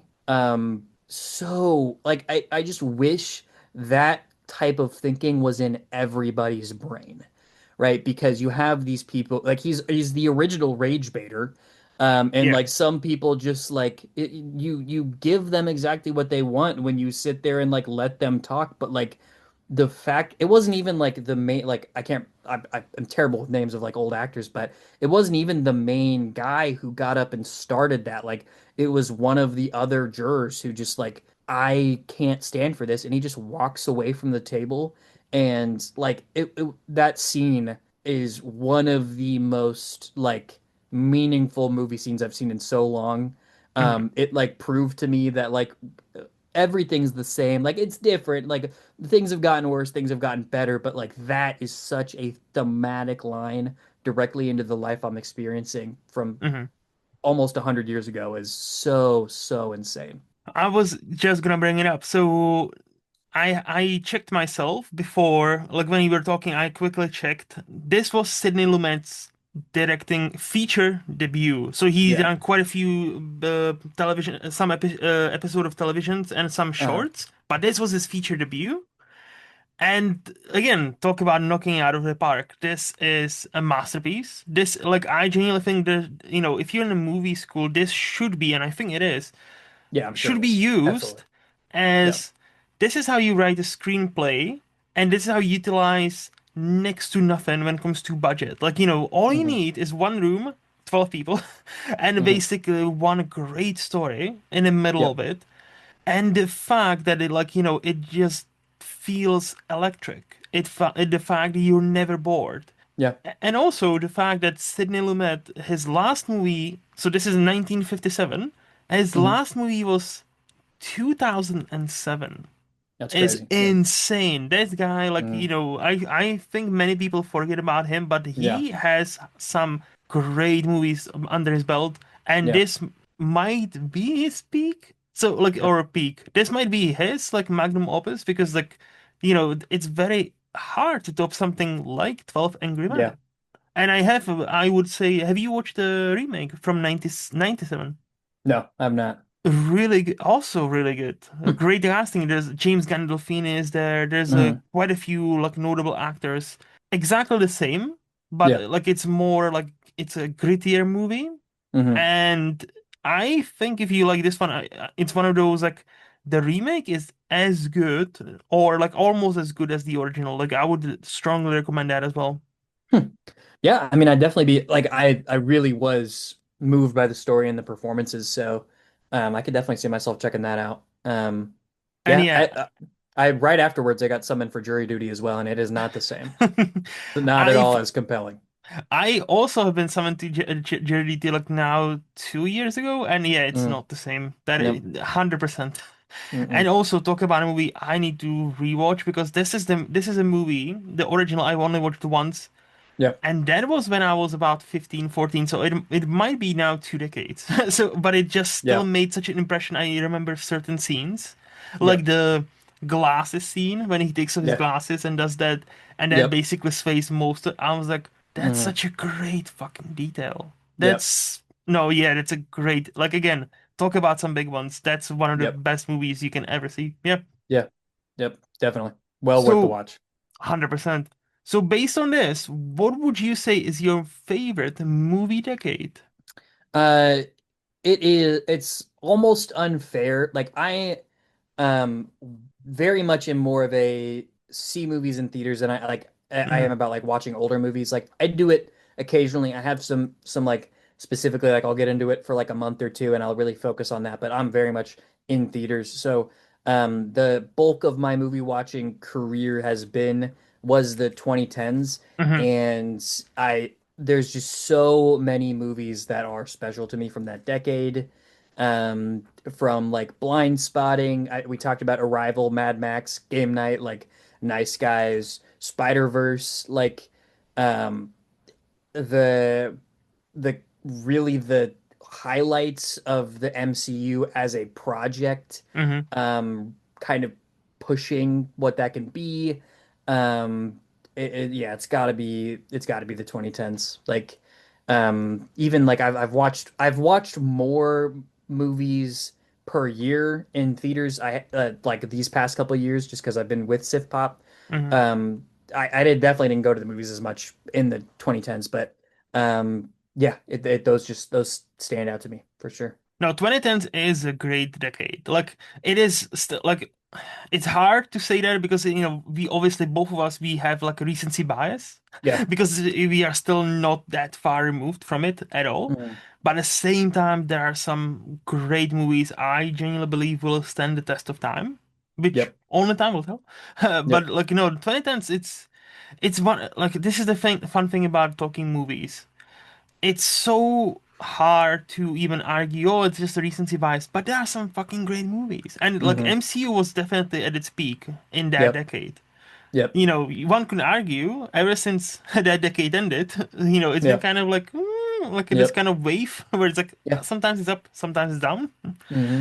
But yeah, no argument here. Like, there are some great, like Arrival is one we mentioned. Hmm. most of Christopher Nolan's movies in that, like Interstellar, Yep.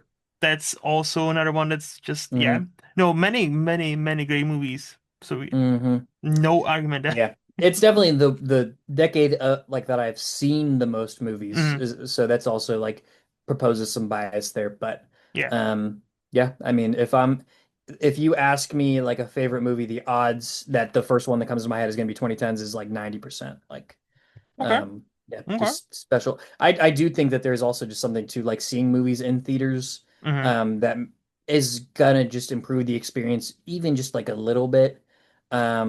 Like Alien, I'm sure I would have loved that more if I got to see it in theaters. Hmm. I grew up watching a lot of the Studio Ghibli movies, and those were really, really meaningful to me. And recently they've been re-releasing them in theaters. So seeing Totoro in theaters like that did Oh. just like kind of complete a puzzle that I didn't know like I was missing a piece. Like Hmm. that is just like that extra step to kind of having that meaningful moment with it. Hmm. And so the fact that I most of my life was spent in the 2010 so far, like it makes sense that Yeah. that's where I'm gonna lean. No, and like there is something about a theater experience where, yeah, it definitely can highlight even more one movie that you would, you vibe even more because you've seen it on a big screen with a great Hmm. sound. Yep. Like, like for me, like last year, The Substance. Yep. It's still my favorite movie of last year, Hmm. which, it's a choice, but it's my choice. But at Hmm. the same time, like it's a loud movie, so in a theater, it's really in your face, but also those Hmm. quiet moments afterwards really resonate with you. Yep. And I don't know if that had such an impact on me at home, Hmm. but yeah, like no, 100% about your point with the Yeah. theater going experience. Like it definitely can heighten it up, and that's why I also Hmm. like even here in the UK they started to re-release more like older movies. So Hmm. for like reasonable price, so Yep. you can actually go see like I managed to catch like Terminator 2 on a big screen like Hmm. a few years ago. I managed to watch like John Carpenter's Christine, Yeah. the killer car movie, Hmm. which I thought, oh yeah, nobody's gonna be there. And then like pretty much 90% of that Yeah. cinema was sold out, and I was like, Hmm. holy shit, are we seeing a Marvel movie here? Well, like, where are Hmm. you? Like all of the people suddenly like, showed up. I was like, wow. So Hmm. that was great. Yep. Definitely. Yeah. It's always, I mean, and then you have like the special experience, like Hmm. Infinity War. I'll always remember Hmm. how I felt at the end of that, like split. I think, I mean, maybe even again, recency bias, but I had similar experiences just with how I felt watching 28 years later. Yeah. Um, yeah, there's just a different vibe sometimes, that Or can we really make or break. Yeah, or you mentioned Sinners before. Yeah, yeah, That pivotal scene, middle of the hmm, movie, the yep, music, let's call it musical yeah, scene.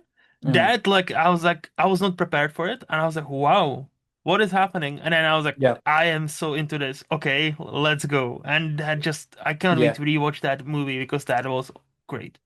Yeah, music specifically, when you have like the good speakers, like that is Hmm. going to like it taps into your like veins where Yes, you might not always get that at home. Yeah, I yes, agree. yes. Hmm. So you've alluded to this before, so let's go. What Yeah. is your or what are your hot movie takes? Let's hear it. Yeah. So I mentioned earlier, Mm-hmm. very, very into comic books. So like Mm-hmm. Mm-hmm. when the whole MC, when like I am a target audience here. And one thing as the target audience of those movies that has always rubbed me the wrong way is the relationship that the like film side of this viewership has with cameos. Um, Ah, okay. like the disdain that people have for cameos, specifically for like comic book movies. Mm-hmm. Um, I think it is like it's completely to remove that would be completely undercut like what that medium like what its strength is. Mm-hmm.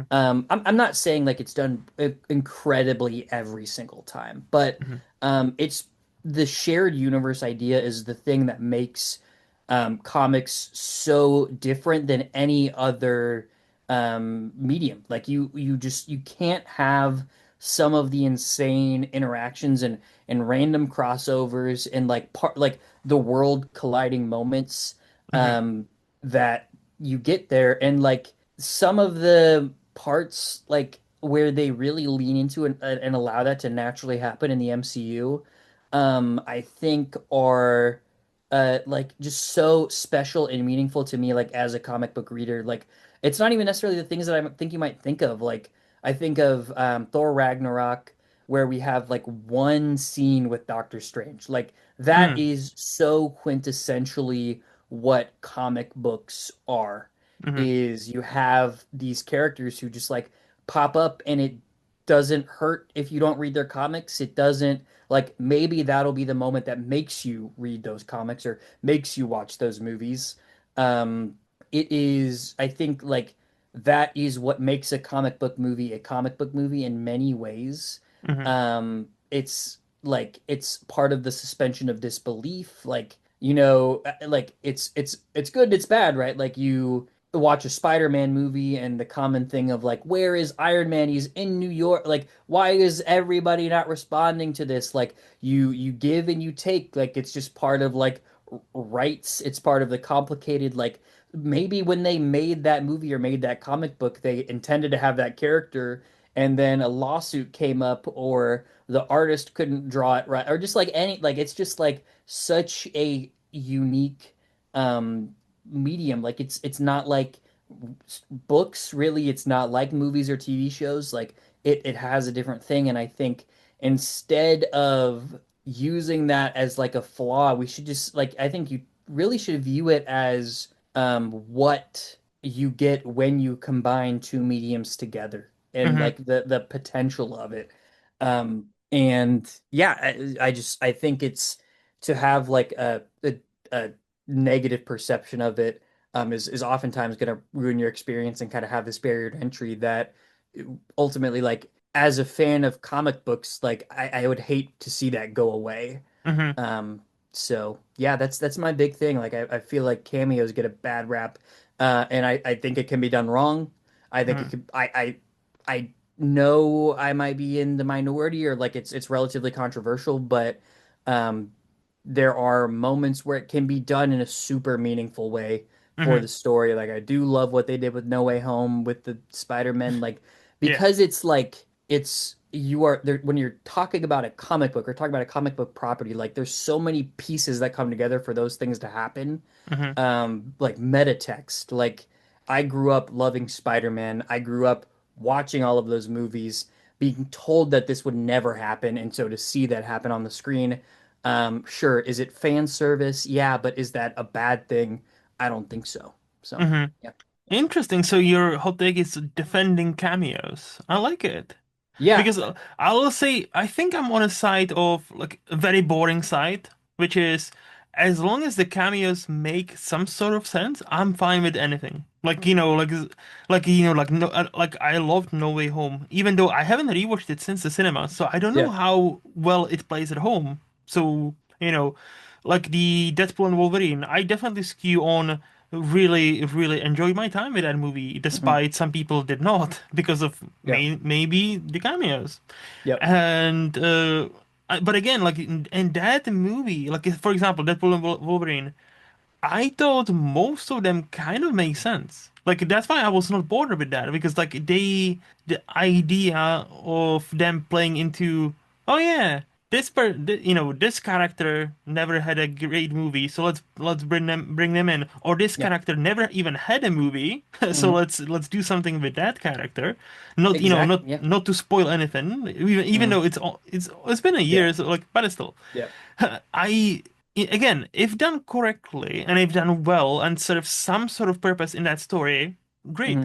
But if it's like, oh, we have a Spider-Man for 1 minute, cool. It's like, like for example, I think the perfect example of that is Venom. Hmm. Because that was a big thing when, Sony made a Yep. deal with the MCU and they're like, oh yeah, yeah, we're gonna integrate Spider-Man, and then nothing happened with that because obviously it's some of it is not under their control. Some of it is like as you mentioned, legal stuff. Yep. You know, who's gonna take the bigger cut of money? Like Hmm. Sony, son, just give up.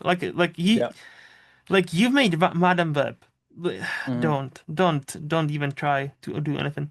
But Yep. that kind of cameo is like, oh yeah, Spider-Man is here, and then the next the Venom 3 starts with like, oh yeah, I'm back to my universe. No more Yep. Spider-Man. I'm like, well, that was worthy of our time. Cool. Yep. Yeah, I think the Sony versus is like a as a concept failed almost exclusively. Like I enjoyed some of the like the first two Venom movies I like quite a bit, and even the third one is interesting and like pacing and narratively so weird. Yeah. Like the like vibe of like almost like a contemplative road trip movie. Like it's just like not what you would expect for the finale of a trilogy. No. Um, yeah, definitely some stuff that's done wrong. But like for me, you like I just think when we started really leaning on comic book movies, I think the people who expected comic books to fit the mold of movies as opposed to bringing some of the fun comic booky stuff to cinema, allowing the medium to evolve. I think that's what's going to end to you like not having as much fun with it. Hmm. Because like there's like very little that I can think of like when you when you're writing a book for the most part, almost for the most part, like you write your story, you give out your story, maybe you do a couple sequels and then it's like it's done. Hmm. For movies, you make the movie and it's done. But comic books, it is a non-stop relay race where basically everything exists in the same timeline that's been happening for the past like almost 100 years. Hmm. It is a completely different type of narrative that like is like people kind of take it for granted, like how different it is. And so a lot of the growing pains that happen when those things kind of combined, you like I wish it wasn't just like kind of knocked aside. Like for me, if you want to talk about bad cameos or meaningless cameos, Hmm. is the celebrity of it all. Like I cannot watch a Adam Sandler movie anymore. Like the I like the just the trailer alone for Happy Gilmore 2, like that is a bad cameo fest to me. Hmm. Hmm. Like that just like it just makes me like so gives me like such a cringy feeling just thinking about just the it just feels forced. And so I know some people feel that about comic book movies, and I get it. Like it's there will be some times where it just feels unnatural or it doesn't work, and that happens in comic books too, man. Like I'm not saying it's perfect, but you kind of have to understand that you're getting a different type of story when you watch comic book Hmm. adaptation. No, 100%. I agree with that. Especially like I also enjoyed the first two Venoms, even the second one, which was a bit of insane movie. I like the second one more, yeah. Like I just thought it Yeah, was bad shit. Like why yeah. yeah, but like I was like, damn, that's a Venom, like but make it metal. Like I Yeah. don't know how else to describe it. I'm like, damn, Mhm. that was and I also seen that in a cinema. I was like, wow, Yeah. that's a. It's not a great movie, but it is. Yeah. And Mhm. yeah, the third one, I was disappointed by. Like it's still, I had a fun, but yeah, I didn't. It's odd. It is so weird for the finale of a trilogy. I also feel like, it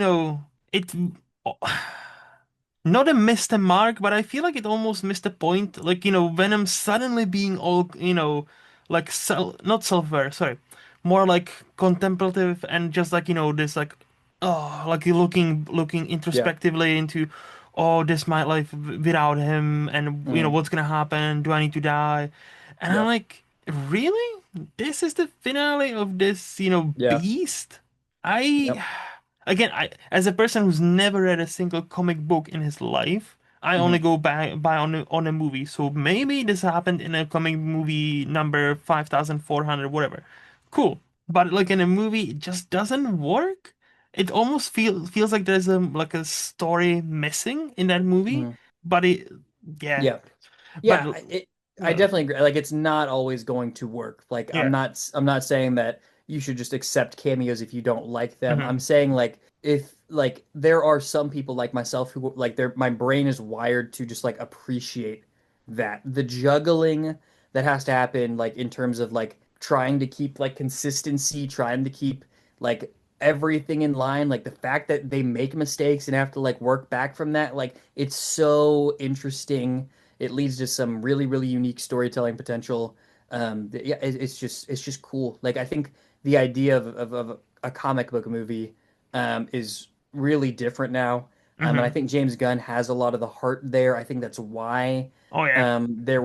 that's why Mr. Terrific was in the movie. That's why like he if you are be ready because whatever he okays is going to be very comic book inspired. Like to the point where he's getting original comic book authors to like heavily involved in the process of adapting their works. Like um you're either gonna love it or you're gonna hate it. Like Mhm. it's going to be for comic book fans, I think. So No, that's a good point actually. The latest Superman movie, there yeah. are some cameos from Mhm. certain people who will appear in, let's say, their own movies. Yeah. And there's the one specific one. I was like, oh, that I kind of love it. That makes so much sense. Yeah. Like, without spoiling anything, that person, already has a movie made about them, Hmm. already wrapped. We know what's gonna happen. Hmm. So the fact how they incorporated that person into that story for like 1 minute, I was like, Hmm. yeah, that's all I need, and Yep. I really liked it. It was very fun. So yeah, I did like that cameo. Yep. Yeah. That would be my like that kind of thing, the Doctor Hmm. Strange thing. Hmm. I try to think of other little things, but yeah, that shared universe Hmm. is so much of the appeal Yeah. for the genre. Any other hot movie takes, or would you like to move No, on? I think that was the big one I had Okay, prepared there. Yeah, I think that's good, good, that's good. that's the one. All right. So with that, we can move to the underrated part of this podcast, where I'll ask you, Jack, who do you think is the most underrated actor we have right now? I thought about this for a long time, and I definitely like I feel attached to this person Hmm. because I genuinely like the bulk of their career. I've followed what they've been doing, and I have yet to see him miss is Brian Tyree Henry. That's like a second or third time he's been mentioned in this section, so that's great. Dude, he's just that guy. Like Hmm. I saw him on Atlanta, the show where he really broke out, and I just loved him. Like he played like the rapper who was intense but cared about his family and is very funny and quick-witted. And it was just great. And then he Hmm. just started popping up all over the place. I mean, just like looking through, like, because he's one who just is like, for some reason, just everywhere. Like, the main thing that I um, really appreciate is his role in the Spider-Man Spider-Verse movies. Like, you just tell he cares Yeah. even more than some of the other people in that movie. Like, he is like the emotion, specifically in the first movie where there starts to be some strife between him and Miles. Hmm. The scene where he's like up against the door, that gets me tearing up. He is so emotional, like the perfect example of that father who is pushing the son away, but pushing them to be great as well. Like I don't know, it's just he's so fantastic. Widows, I liked him a lot in Widows. He popped up in Joker. I don't like it's just fine. Like I'm just like oh sweet, I love this guy. Hmm. That's the I mean it's like I like it. But then you get into Eternals. I'm an Eternals defender, and I think specifically he is good in that movie. Hmm. I think he's really special. His dynamic with Aaron Taylor Johnson in Bullet Train Yes. shows a lot of the strengths of both of those gentlemen in terms of like comedic value. Causeway is like a little one he did with Jennifer Lawrence that I reviewed for the site when it came out, which is just like a small slice of life movie about like two adults just figuring out life. Hmm. And it's not perfect, but he is great in it. I watched Class of '09, which is an FX show, another one that I reviewed for the site Hmm. about police. Like I wouldn't go shouting that one from the rooftops, but like he's fantastic in it, and what he got me through the entire series pretty much. He's just I'm there for anything he does. Like, and Hmm. specifically with the Spider-Verse and then into Transformers, voice work might be his like where he just sings. Like he is just excellent. Yeah. Well, I was gonna say, Cosby got him a nomination for the Oscar. So, like, it was like a smaller movie, but definitely made a Mhm. huge impact on his career.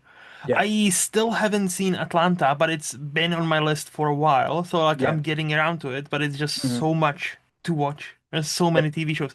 Yeah. Yeah, But for like sure. no, him, and I'm so happy you mentioned Bullet Train because funny enough, this was my kind of coming breaking out moment for this from Brian Tyree Henry Yeah. specifically Hmm. because I was like, who is this dude? Why is he so funny? Like, why Hmm. is he working so well in this movie for me? Yeah.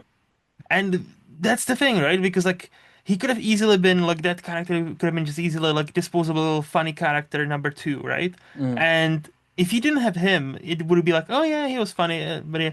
But you remember him. He brings that gravitas. So Hmm. where there is a scene later on in the movie, something happens, and like, oh, you kind of feel something for him. Yeah. And it's Definitely. just like, I hope he's one of those like up and comers. Like, well, he's been working for a while, but it only seems now for the last 5 years or so he broke into the mainstream, and Hmm. I hope they will Definitely. Yeah. continue. I love it when it comes to Eternal. He said something like you're Eternal's defender. Yeah. I kind of am on the same page, even though I still think the movie is very average. But I've even like written about it how this is something MCU desperately needs to Hmm. actually hire author filmmakers and give them Hmm. more of a free range and not necessarily fit into a cookie cutter, hey, we are MCU, everything needs to align like this. Yep. Except that movie failed in the box office miserably, so I don't think that's gonna happen anytime soon, unfortunately. But Yeah. I thought it was a interesting experiment. So and but yeah, his role was great. So like, I cannot wait to see what he will have in the next 5 to 10 years and whether he will stay, on top of his game because, the hard part is staying there. Like Yeah. it's kind of like your first million. The hard part is the first million. Hmm. Afterwards, it's easy. Yep. But it just, yeah. Okay, so who do you think is the most underrated actress then we have right now? This one I struggle with a little bit more, and more than anything, like this name came to my mind. It might, I don't know. You can decide whether it's in the spirit of the question or not. I think a really interesting career to discuss right now is Dakota Johnson. Um, Hmm. because obviously, like she, right now just released was the star of a Celine Song movie, like uh, adored.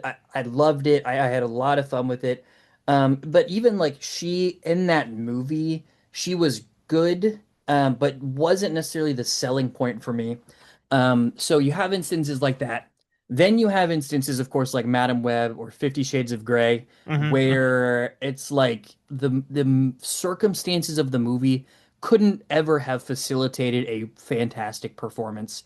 And I think in Madam Web there are some moments where she kind of like buys into the camp, almost as if like she knows she's going to be in like a mystery science theater movie. Like it's just like there's something there. Mm-hmm. But then there are some movies straight up, and let me make sure I get the names of them right because they deserve shout outs, where the movies are great and she is a huge contributing factor.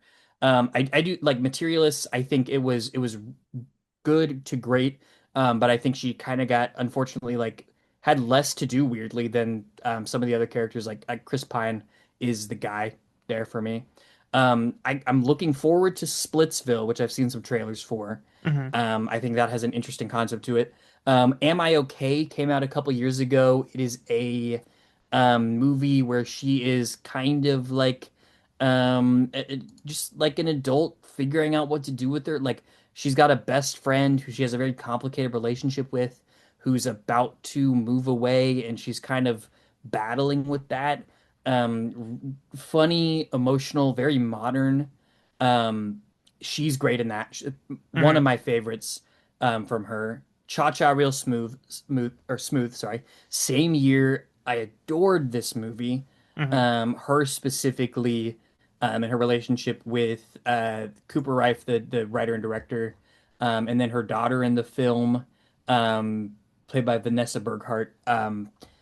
Just a great trio, movie that was incredibly insightful, subversive, for me, had like genuinely something relatively unique to say about love and romance and relationships. Um, it's basically like the exact movie I want to see her in, Hmm. which is why I'm interested in Splitsville. Like I think there is some like relative like quirk and creativity, and like modern romance elements to it, that I think she can lend herself to really really powerfully. Hmm. And then like one of the a potential one I almost said for underrated movie when we talk about that, Bad Times at the El Royale. Like that's Hmm. just like what, like seven or eight people who are just like all on 10 for me. Like they're fantastic, and she's one of the more memorable ones for me from that. Hmm. Outside of Hemsworth, who's given that kind of the flashier role. I think she's great in that. I think everybody's great in that. Hmm. I just like it's interesting. I really think like her experience with some of these like random terrible movies that probably aren't her fault, can kind of like taint even my own opinion of her performances. So I was kind of like use this as a moment to reflect on that. So Yeah. So unfortunately, I have not seen either of those three movies you've mentioned, or four, mm, Materialist also. mm, But I know of them and I know okay, of their reputation. So like I know like they are definitely on my watch. Like actually, like Battle, Battle of El Royale is literally on my like I have a 4K of it on my shelf. So that's just yeah, waiting to be watched. And that's a I great one. think Yep. Am I Okay is on one of the streaming services in my watch Mhm. list. Chacharo's movie is on my Apple. Yep. So it's like it's there. I know of them. Mhm. But yeah, like Dakota Johnson, I've always believed that she is kind of like a female equivalent of like Ryan Reynolds in a Okay. way, except there's a major difference. But other than that, they're the same. So the major difference is she has a very quirky sense of humor. And so especially when she's being interviewed, sometimes it can come across very weird, and many Mm, people don't like her because she can come across maybe a bit too arrogant, maybe mm, bit too quirky. And I think just, I don't think she's like that. I genuinely yeah. think she is just herself unapologetically, and Hmm. she just, if she plays into it, that's great. So like, and why I mentioned Ryan Reynolds. I think if you give her a role that's tailored to her skills, she shines. Like my Hmm. examples of that would be the obvious one most people go to. I don't know if you've seen Peanut Butter Falcon. Hmm. Yeah. That's a great movie and it's a great performance by her. Hmm. And there's a one from, I want to say last year, 2024, maybe 2023, Daddio with Sean Mm. Penn. Have you seen that? I've not seen that one, no. That's a totally my kind of movie because it's two people stuck in a cab for an hour and a Hmm. half talking, and it's just Sean Yeah. Penn, driver, and she Hmm. is just the passenger. And I just put it on one night and I didn't expect to resonate with me so much. That's a movie I gave 5 out of 5, even though many Hmm. people would not. And Yeah. I'm like, this is my jam. Just people talking about life, Hmm. what they going through, why they're acting the way they are, like, having sometimes inappropriate conversations. It felt so raw, and both Sean Penn, Sean Penn is a great actor. Well, that's a hot take. But like her, like Hmm. I feel like she was again, if you give her the tools to be vulnerable, Yep. I think there's something there. And yeah, unfortunately, many people look at Madame Web, look at Fifty Shades, and then look at her interviews, and where sometimes it can come across a bit weird, and they're like, "Oh yeah, she must be a terrible person." I'm like, "No, I don't think she is. I think she just genuinely like a very funny person. It just Yeah. doesn't come across like that." As a person who also has a weird sense of humor, I understand that because many times I make a Hmm. joke and I'm like, "Oh yeah, that's funny," and then nobody's laughing. I'm like, "Well, fuck, that flopped." But I'm not on a spot. I'm not in that spotlight. I'm not that important. So like, it's fine. But I think in that sense, Dakota Johnson is truly underrated, despite being Yeah. in one of the biggest movies of our, of the last couple of years. Yeah. So I think that's actually a solid choice. Yeah, I think as she continues to make more movies, I think it can go either way. Like Hmm. she could be more one note than I feel like she is at this point because I just haven't seen much of her. Hmm. I specifically like I've liked her for the most part and movies that are relatively similar. So like maybe she'll show more depth or maybe it'll just kind of become the same thing over and over again. But I Hmm. definitely like really appreciate when she hits the pocket like that. She has a really, really unique way of uh handling characters that I don't really know who else would take those roles. Yeah, yeah, exactly. And again, like that's why I mentioned it's kind of like that's why in my eyes she's like Ryan Reynolds. Yeah. Like he most of the time nowadays has one speed, being Ryan Yeah. Reynolds. But at the same Hmm. time, he does it well. So like and he has that charisma that most people still kind of forgive him. Hmm. So, I think that's the only difference. Like Dakota just is like, yeah, I'm not gonna play this game. Fuck this. Yeah. And I kind of admire her for that actually. So like, yeah. Who do you think is the most underrated director we have right now? I this one was a little bit tougher. I feel Mm-hmm. like just the name like directors as a whole like either you don't know who directed the movie, Mm-hmm. it's a big name or like it's kind of like a joke of the industry. So like finding somebody who's like right there is kind of tough. Mm-hmm. But just based off how early we are into the career here, I want to shout out a duo whose work we've mentioned earlier in this recording actually is Daly and Goldstein, Mm-hmm. who wrote the first movie they did was Vacation, Mm-hmm. which I think is fun. I don't love it. Definitely funny. I think it's pretty good. But then they directed Game Night, which Mm-hmm. I think is a unbelievably incredible comedy movie, and specifically the direction is one thing that sings in it. Like a lot of the times, the funny part is like the script or the delivery of the characters or anything like that. But the way this movie is like shot and how serious they take certain stuff, and like the glass egg scene or whatever, how they turn that into like a little football game and just like all of that, like that is directing a comedy movie in a way that like makes it different, Mm-hmm. and kind of proves the value of that role. And then they followed that up with Dungeons and Dragons, it's like landing exactly the same for me. I love Dungeons and Dragons as like as a player as well. And I think this similar to like my little rant about comic books and stuff, like this took everything that makes the experience of playing Dungeons and Dragons and you like tailored it into a film in a way I didn't know you could do. Like Mm-hmm. these are people who care about making funny movies but also being true to like the group of people they're representing.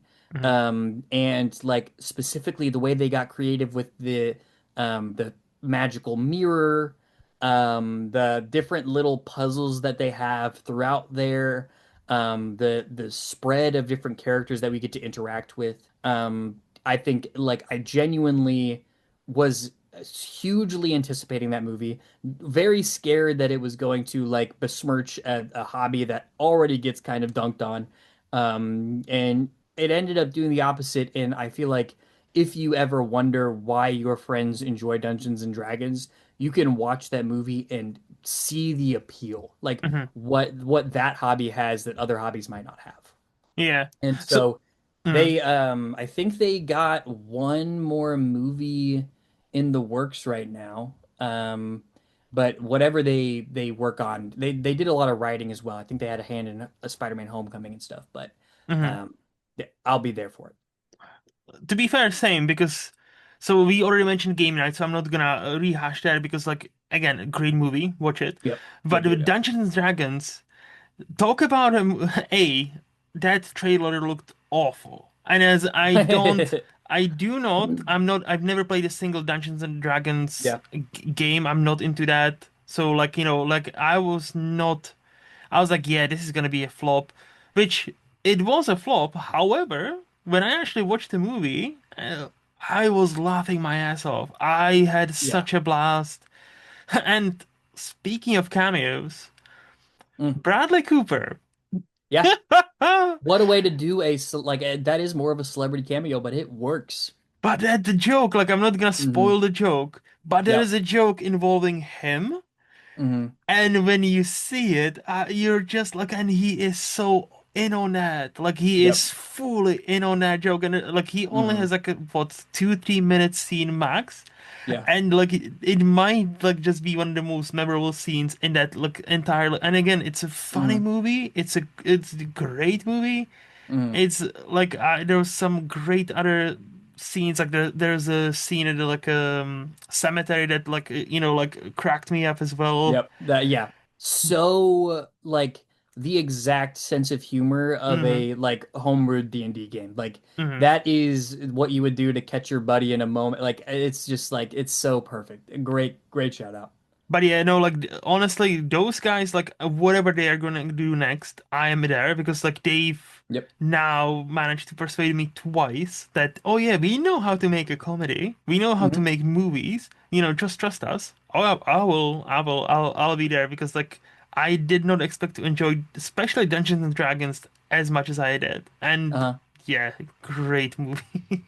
So I Yep. know the next one is quite difficult because there are so Yep. many movies. But do you have Yep. one or two you want to shout out as underrated? I think a movie that landed with me in theaters, like I was very excited for it. Hmm. One second. Is Isle of Dogs is just one that like came and Hmm. went and no one really talks about. Obviously like the follow-up to Fantastic Mr. Fox, which is Hmm. widely regarded as like one of the most like endearing like animated movies that we have, and one of the ones that kind of defined Wes Anderson's style. So when he was following this up, I was just very excited. And it landed for me so perfectly. Hmm. It has a unique aesthetic. I think the music is fantastic. What like the score and then also some of the needle drops, like I Won't Hurt You, as they kind of journey across a like open plain, is kind of burnt into my mind. The voice cast, as you would expect from a Anderson movie, Hmm. is great, and it's like I think that there can be an issue with animated movies when you rely too much on names as opposed to like talented voice actors. Like I think there's a reason that we have voice actors as opposed to just actors, but these most of these people here are like their voice adds value to their character. Um, and it was just hilarious. Like sometimes like he just his sense of humor just lands exactly right for me. Hmm. I'm like I talked about it on Robert's podcast a couple months ago, but the Phoenician Scheme is like maybe one of like my favorite movies of his. Like I was just hysterically laughing. Hmm. Hmm. And like to talk about like mood can influence how you interact with the movie like profoundly. And specifically like being in a bad mood going into a comedy, a lot of the times I can find it hard to like bring me back. I was like in a bad mood. I like caught it was like 11 p.m. Because I just like didn't have any other time. I wanted to go to bed and I still was like cracking up the Hmm. entire time, and it like fixed my mood is like such a unique thing. Yeah. So I don't for some reason I don't necessarily like always land with him like with his most popular movies, but um like the ones that connect with me really connect with me. So I'd encourage people to give Isle of Dogs another try. Hmm. I can't argue that it's like the same heights as Fantastic Mr. Fox, but like it's so different and so specific that I don't find myself comparing it to it as much, which Hmm. helps. No, I Love Dogs is up there for me when it comes to his best, like Wes Anderson's best movies because Hmm. like exactly for what he's saying. Like I sometimes also struggle with Wes, especially with his earlier work. Mm. Lately, like whether it's Asteroid City, Phoenician Scheme, like I really enjoy those. But Yeah. there's always for both, there was always something that stopped me just talking purely rating to give it a full 5 out of 5, maybe on a Hmm. rewatch. But with Isle of Dogs, I'm like that just hits me in the sweet spot where like the music, the animation, the Hmm. quirkiness, the voice talent, everything lined up, and the story was so sweet. I Hmm. didn't catch it in the cinemas. I caught it Yep. at home after, a long time after. But I'm so happy I did, and I think it's on my shelf as well as a Blu-ray. Like I cannot wait to rewatch it because that's Hmm. genuinely for me probably like top three of his movies. And you know, Yep. he's made some great movies. Like, but Yeah. I Love Dogs, it's such a pure movie, but still manages to keep the essence of Wes Anderson. And, that essence is you either fuck with it or not. And, Hmm. yeah, I definitely do. And to your point about Phoenician Scheme, that's a that's the most Wes Anderson movie I've ever seen. Like Hmm. I feel like he almost set himself as a challenge. Like, hey, can I top myself? Can I Yeah. literally top my? And he did. And yeah, I was the literally like the up with the scene in Sinners, the main scene in Sinners, some of the stuff at the Bowen Temple, Hmm. th those kind of like just really introspective, insightful moments, like scenes of the year conversation, is the basketball scene. I like just Yeah. it's a completely nonsensical, but I was absolutely obsessed, so invested. Just goofy, just so goofy but intelligent. Um, Hmm. Great time, really great time, well Yeah. done. Also, Jack, can I offer you a hand grenade? Yes, you can. Yeah, every time Yeah, every that one got time. me. Yes. And what was it? He said, I personally feel quite safe, or like whatever. Yes. Like, he just kept like it's so funny. It just yeah, That the Like they were great bits. carrying the hand grenade box with them all Hmm. the time. Like that Hmm. always got me. I was like, oh, it's coming back. Oh, it's a running joke. I love it. Like Yep. every single fucking scene. Look, it happens. It's like Yep. in Arrested Development. It's like the Gene Parmesan. Like it pops up like with the Yeah. ridiculous. I was like, oh, Gene. Yep. And it's like that same energy, and I loved it. But yeah, I Love Dogs. Also, great pick. Great pick. Yep. I know you mentioned you're not really a TV show person as Yep. much, but is there a TV show you would still want to shout out as being underrated?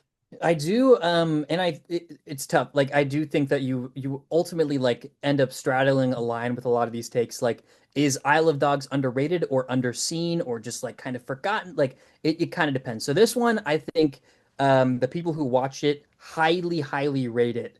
I would Mm-hmm. consider it more underseen, Mm-hmm. but just worth shouting out nonetheless. Um, is a show called Over the Garden Wall. Mm. Either like some people are like, yeah, I watch that 3 times a year, specifically in the fall, and some people have never heard of that because there is kind of a bit of a barrier to entry for it. So it is a Cartoon Network original series, so Mm. animated show. Definitely, technically a kids show. That is about two brothers who get lost in the woods on Halloween. Um, there are some light, like horror almost elements to it. Definitely some spooky stuff. Very like when I think of quintessential fall media or the thing that I will have to watch whenever we're getting close to Halloween, it is this. Like I will watch this 10 times before I even get to the second on my list because it just explains it brings a feeling to the screen that I don't think you can just communicate with words. Mm-hmm. Um, and it's not lost on me that I'm talking about a kids TV show. Like I'm not really the type of person who thinks like who kind of goes out of my way to justify the existence of like kids shows or like find like watch a lot of them. Like this is just one that popped up on my radar. I didn't even watch it as a kid. I watched it for the first time in college.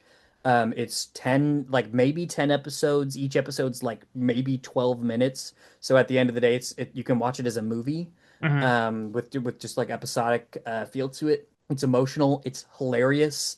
Um, well acted. Is Elijah Wood is kind of the main guy you'd know. He's the main voice there. Yeah, if you like genuinely, if you are one of those people who just loves Halloween and loves fall, Mm-hmm. and you have not seen this, I guarantee you that this will become a new regular rewatch. It just is that kind of thing. So I I have never seen it. I think Mm. I might have heard of it someplace because that name sounds familiar. So Yep. I looked it up and it's got 8.7 on IMDb, which is quite high. So I'm like, That's all yeah, not right. underrated, but there's just not many people Yeah, who yeah. have seen it. And I Yes. think also when you talk about underrated, like a part of it that I consider is like 8.7, but like you might look at this and just assume like, oh, it's a kids show, Mm-hmm. which is like another thing that might lead to it being not underrated, but like people like less respect almost for it, Or overlooked almost. Yeah. overlooked. It's like just anything like that. And I Mm-hmm. think it more than earns the 8.7. Mm-hmm. There are some 10-minute episodes that are just like airtight, beautiful storytelling, and like the brotherhood dynamic is heart-wrenching. Specifically the last few episodes of the show really in like kind of like soul Pixar kind of way pushes what kind of emotions you might expect to be expressed in a kids movie, kids show. Um, and yeah, and I think it really, really pays off. I think kids love Mm-hmm. this. The ones that I know that have seen it, and I think it just has a lots of broad appeal. Highly recommend. Okay, definitely on my watch list it goes because it seems like again 10, 11 episodes like like a 20-minute episode or definitely It like easy brisk, yeah yeah. easy brisk and that rating like Elijah Wood Chris there are some other like famous Mm, people like voice so I'm like I'm yep, always down with like animation. I'm always down with that because that you never know it like it surprises you in many ways. yep, Even these quote unquote kids shows are yeah, many times more deeper and meaningful than yep, again they are often overlooked. yeah, So yeah. absolutely, yep, So Jack, this has been a blast. Thank you hmm, so much for your time. I really appreciate it. absolutely, man. I had a blast. Before we say goodbye, because I asked you so many questions and you were kind and patient enough to answer all of them. Before we say goodbye, do you have a question or two for me? Yeah. Let's see. What should I go with here? What I'm trying to think. What do you sit with me on the kind of metaphorical horror genre? Like do Hmm. you understand what I mean by that? Yes. How do you feel about those kinds of movies? I feel like they're very trendy. Hmm. And like it kind of depends. Like sometimes the metaphor is the entire movie to the point where there's not really like a story. Like I think I saw the TV Glow. I think After Sun is not horror, but like is the same like metaphor like kind of movie. How do you feel about a movie that is more an experience than it is like a traditional narrative? And I think After Sun would be a good example of that for me. Well, I loved After Sun, so I think that goes my answer. So basically, again, like I think that goes back to what we discussed with the rating and how I view movies and how I rate them. So for me, I don't even think of it as, oh, that is this a good narrative? Is this not, or something? For me, I've learned to think about it like this. Does this movie make me feel something? Or does this movie, what it sets out to do, does it accomplish it? Like Hmm. for example, you know, that mindset opened up mainly the Asian cinema to me. Because like Yeah. especially like, Japanese cinema, Korean cinema, they are very different movies. So like when I started back 20 years ago when I was a dumb teenager, I was like, why is this so fucking like why is everybody so overreacting? Yeah. Why is this happening? Like I don't Uh-huh. like it. I don't get it. And then like as I grew older and as I hopefully grew wiser, realized, wait.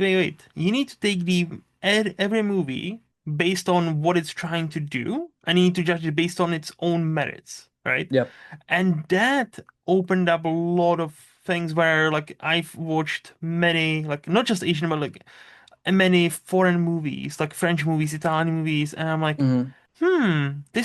so this is not gonna be a traditional narrative. Okay, we're gonna be this. Okay, this is gonna be this kind of like a movie where it's just mostly feelings, not really like character driven rather than like narrative driven. Okay, cool.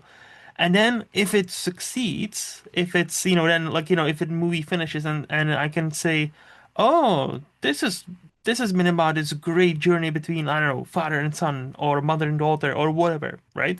And it was like, used as this some sort of metaphor for like in this horror setting or in this comedy setting or in this like whatever setting.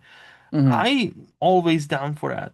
Like I don't think I have a preference per se. I think, good movie in my eyes is a good movie, no matter if it's After Sun or whether it's Avengers Endgame.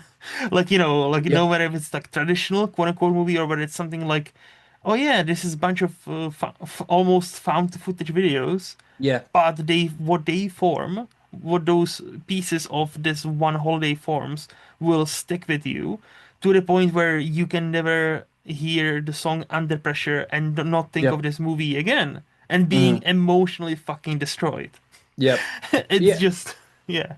Definitely. I mean, I think it almost like resonates with like what I said about the comic books. It's like Hmm. I don't know, as I've become like over the past few years, I've like spoken to more people who are like into movies like that. Like I'm always shocked at the amount of people who are so like resistant to like unconventional storytelling or like things like breaking the mold or mixing like Hmm. so strict about following rules. Hmm. Like I think a an interesting example is something like Across the Spider-Verse, Oh. where it's like the sure there are like different things, but at a certain point, like I think people can be a little bit too caught up in like making sure that it checks certain boxes when like the people aren't even like trying to do that. Like Hmm. I saw the TV Glow, I think is a great example. Like I I still don't think haven't it's seen that one, by the way. I yeah. haven't, but I heard good, like I heard mixed things about it, but I Yeah. heard from more people, from more movie people,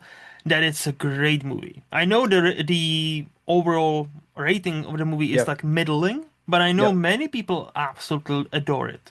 Yeah, I mean it's completely almost like it's just almost antithetical to like what you would expect of a movie to be like Hmm. and I think I really appreciate things that are willing to really challenge Hmm. that like it just like what is a movie aside from like a long video and whatever ends up being on screen like it's gonna work or it's not gonna work but like I like I don't think you should think less of the creator or the enjoyers of the movie if like just because it doesn't fit like a traditional narrative structure or like Hmm.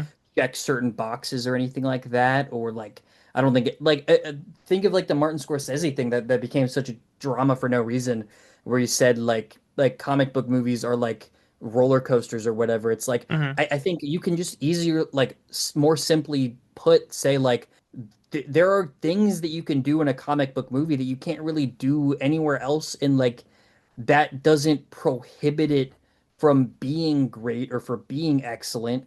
There are you have to have a different mindset a lot of the times. Like it gets to the point where it's like you just have to completely like just change what you're expecting. Hmm. It's totally fine if they like if it doesn't work for you, but like just calling certain movies cameo fests can be like I just think of like No Way Home and like I'm so biased. It's not lost Hmm. on me. Like Hmm. Spider-Man is a character that it like feels like family to me. And so that movie was like literally just designed for me. And I still like, yeah, like I saw like it was just pulling other characters, and sure, some of it didn't make sense, but like the it's still like narratively and thematically, it like ended up meaning a lot to me. And like there's meaning outside of the film that allowed it to be special to me. Hmm. And so I just think it can end up being cynical when you solely reduce it to like fan service or they're like trying to get butts in seats. Like, Yeah. um, I think when you had the director and when you had the like Tobey Maguire, Tom Holland, and Andrew Garfield sit down and make that movie, I don't think they had dollar signs in their hearts. I think they had a tremendous amount of appreciation and care for that character and for that fan base. Hmm. And I think it shows. You know, it's just not for everybody. Again, I would hope so. I would hope you're right. But at the Yeah. same time, like genuinely, like I think it touches on something we've talked about before. nowadays, because of the internet and because of things like Letterboxd, Hmm. anybody can express their movie opinions. Yeah. And many times, I feel like we are so caught up in analyzing everything Hmm. where, we stop enjoying the movies. And I've I noticed that with certain hmm people, even from our sift of circles, but I'm not gonna Yeah. name any names. Hmm. But I've noticed that with certain people, like, it seems like, your enjoyment of the movie, and I'm not talking about you, your enjoyment, but like, Hmm. that person, like Yeah. those people, Yeah. like, you are your own worst enemy in a way because you're trying Yeah. to like dissect it as if it was just a frog lying in Yeah. front of you. But it's Hmm. not. It's an art. It's a, we often forget, movies are the most accessible form of art besides maybe like songs and like, music because Hmm. nowadays you can stream it. You can like it's so accessible. Yeah. But but sometimes you can just miss the forest, what is it? Miss the forest for the trees? Yeah. Because like Yeah. if you don't let a movie take you on a journey it wants to take you, and if you would Hmm. rather criticize it for, well, it didn't do this, it didn't do this, it didn't do this, it didn't do Yeah. that. I mean, yeah, but it didn't set out to do those things, did it? Yeah. I've always struggled with sometimes, like, listening to people talk about certain movies, and I'm like, but what? But okay, but I don't think that movie was trying to do that. So, Hmm. so yeah. Yeah, dude. And it makes me think, I don't know if you've seen it yet, but Weapons is kind of the Not yet. big yeah, it's the big talking point Hmm. in movies. And it's very much like I mentioned those like the it reminds you of Jordan Peele kind like I think he even wanted the movie or something like that for his studio, but like Yes, he was you pissed that apparently he yeah. was pissed that he missed out on a bidding war for that script to the Hmm. point where maybe not because of this, maybe because of Hmm. this, he let go of his agent Yeah, that's crazy. shortly after. And I like I had a similar thought to you when I went and saw that movie. Like, I really, really care about the message of movies. Like, that's why I enjoy movies most of the time. And so when I see these movies that like on the surface, it seems like the director is just handing you clues to a deeper theme. Like I can really, really get lost like thinking about and over analyzing every single piece of the movie to the point where like I forget that story like part of it is just a story and part of it is like just supposed to be like a means to an end. And also like that I've really tried to consider that more than the meaning like what the director is trying to say Hmm. is great, but for me, like at this point, I shouldn't be trying to figure out what they're trying to say. I should be trying to figure out like what the movie means to me. Hmm. Because I saw some interviews with him, with the director, where he was like, yeah, like a lot of people think it's this, but I did it with this in mind. And like I wouldn't even say like he said it's not like a political commentary. It's a very personal movie to me, Hmm. and it's like it's just really interesting how like just images like that, like you can really turn it to make it mean whatever you want it to mean. Hmm. And you can argue that, and, and those conversations are so like it genuinely like reminded me why I like movies. Is just hearing like somebody talk about a movie they loved and like them showing me things I didn't see about it, or showing other people like why I cared about a movie and why it had like that level of connection with me. Is so fun, and I think Weapons is a great example of this because I do think like people who see it like myself are going to be really sitting there and trying to connect all of the pieces, but I don't think it necessarily has one meaning. I think it can mean many different things, and I Hmm. think even just from character to character, you're going to get a different message there. Hmm. But what I ended up coming out of the theater with ultimately is all that matters for me. And why I'm able to kind of hold it in esteem is because it meant something to me. So, And it's the thing, like every movie ultimately will or will not be somewhat personal to you, right? mhm, And I think like I hear a lot of the great ones, great directors talking about how one of the hardest things about making a movie is once it's out, once it has this premiere, it's out there, it's no longer your movie. mhm, It's now everyone's movie. meaning not everybody. That doesn't mean everybody's gonna pirate it. Yeah. It's more about 100 people will see it, and 100 people will, interpret this story differently. So like there genuinely can be like a, movie where you and I see the same movie, and Yep. and you interpret like weapons. I haven't seen it yet, but I Yep. heard great things. And you Hmm. interpret it like, oh, that means A, B, C, D. And I'm like, well, what do you mean? No, no, no. It means, PQRST. No, like, what do If you mean? Like, you and it's just if like, that. Yeah. If you go and listen to other podcasts we've been on together, we have had conversations like that. Like, Mm-hmm, mm-hmm. I do remember having like a handful of conversations and where you and I interpreted entirely. Was it? Did we talk about the woman in the yard together? Was that No, or no, that wasn't we me. speak no evil? Maybe. Speak no evil, yes. Yeah, I think that one might have been one of the like there were just a handful. I remember talking to you and we very Yes. much were like that. And it dude, and it honestly it makes me think of what I was just talking about with the gaming thing. It's Mm-hmm, like there's also an element of like hyper fixating on like solving movies too, like the culture of going home and Googling like a or like YouTubing like what like ending explained type thing. And don't mm-hmm, get me wrong, like there are moments where I enjoy those types of media. But you definitely got to make sure that you understand that those are not the end all be all. Like that is ultimately a dude who has seen the movie you have seen, and are filling in the gaps with their own biases. So like mm-hmm, I do like I love a handful of like those film YouTubers who take a minute and like really like find the meaning in art, but it's you gotta remember that it's personal and like you're not finding the answer, you're finding an answer. mm-hmm. See, this is maybe like in this specific scenario or case, I'm a bit of a weird one, I guess, Mm. because like if I see a movie and I don't know exactly what to make of it, you know. I usually don't ever Google that. Like, Mm. I know there's many ending explained, right? Oh Articles, yeah. videos, whatever. But I don't usually do that. And the main reason is I usually just, read IMDb trivia Mm. and think about the movie. Mm. That's all I do because like I don't like at the end of the day, I want to be not influenced by anybody else. Yep. Like I like to see what other people think of the movie, right? Mm.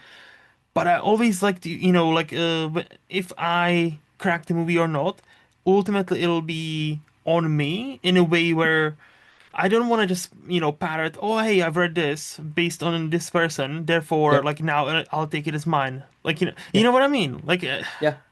it's hard to Definitely. Yeah. explain because I know these they are popular, and I've definitely seen my fair Mm. share of like ending. Like the YouTube, Yeah. recommends me ending of this Uh, movie explained. Ending of this, I was like, no, I don't yep. need that. It's fine. It's fine. It's fine. Yeah. So like, but yeah, like to go back to your original question, like I don't think I have a preference per se. I just think if the movie delivers what it set out to do, whether it's a scary movie, whether it's a Shawshank Redemption, whether it's Mm. David Lynch movie, as long Yeah. as that sets out, that will at the when the credits start to roll, I feel like I've been on a journey and I've been part of something. I usually tend to rate those movies higher. And those that fail that, in my eyes, I tend to, usually be like, "Ah, okay, that wasn't for me." But Yeah. even that, I try to avoid saying this movie is bad. I Yeah. try to say this wasn't my taste. Yep. But yeah. Yeah. I think that's definitely important too. Mm-hmm. It's Yeah, you can quickly. I think a lot of people when they first really get into watching movies, they um that innate want to be the smartest person in the room kind of takes over, Yeah. and you're like, "Oh, you didn't like The Godfather?" Well, And let so me tell like you why you're yeah, wrong. yeah, exactly. And you really like I think there is like just a very natural evolution to like the movie bro thing that's taken over. 'Cause yeah, we've all been there. And now it's like now you get to that point where you're like, "Dang, I have been wanting to find somebody who can explain to me what I missed about this movie I did not like." Hmm, hmm. And that's so much more fun, so much more Yes. meaningful. So, Yes. yeah. Yes. No, 100%, 100%. Yep. Any other questions? Nah, man, I think that was the big one. It's the big thing on my mind. All good. All right. So yet again, thank you so much for your time, Jack. I do Yes, of course. appreciate you. If people also enjoy their time, what's the best place for them, for anybody, to follow you? Yeah, main thing I always promote is Sif Pop. Like if I'm doing Hmm, anything creatively. I tend to do my Sif Pop reviews, so I do one or two of those a month. I movies, TV shows, games, just whatever Hmm. Robert throws at me. I'm not too picky. And then also, yeah, I do update Letterbox semi regularly. Jack underscore Grimme or just Jack Grimme. I think it'll pop up. Hmm. And yeah, I'm not the type of guy who writes like a big review. Like I just kind of put some thoughts down and more for me to refer back to. So if you want to get my thoughts or look for Sif Pop podcasts, look for my appearances there or my reviews, which I'm Hmm. technically proud of. Nice. No, yeah, those links will be down there so people can just click on them and follow you. So once again, thank you so much for your time. For me, as always, in movies lost on Letterboxd or here every other Friday. And this podcast is part of SPDM Crew Media. Special thanks goes to Highflyer Creative for designing my logo. And to see what else they have happening, visit highflyercreative.com. And until next time, bye bye.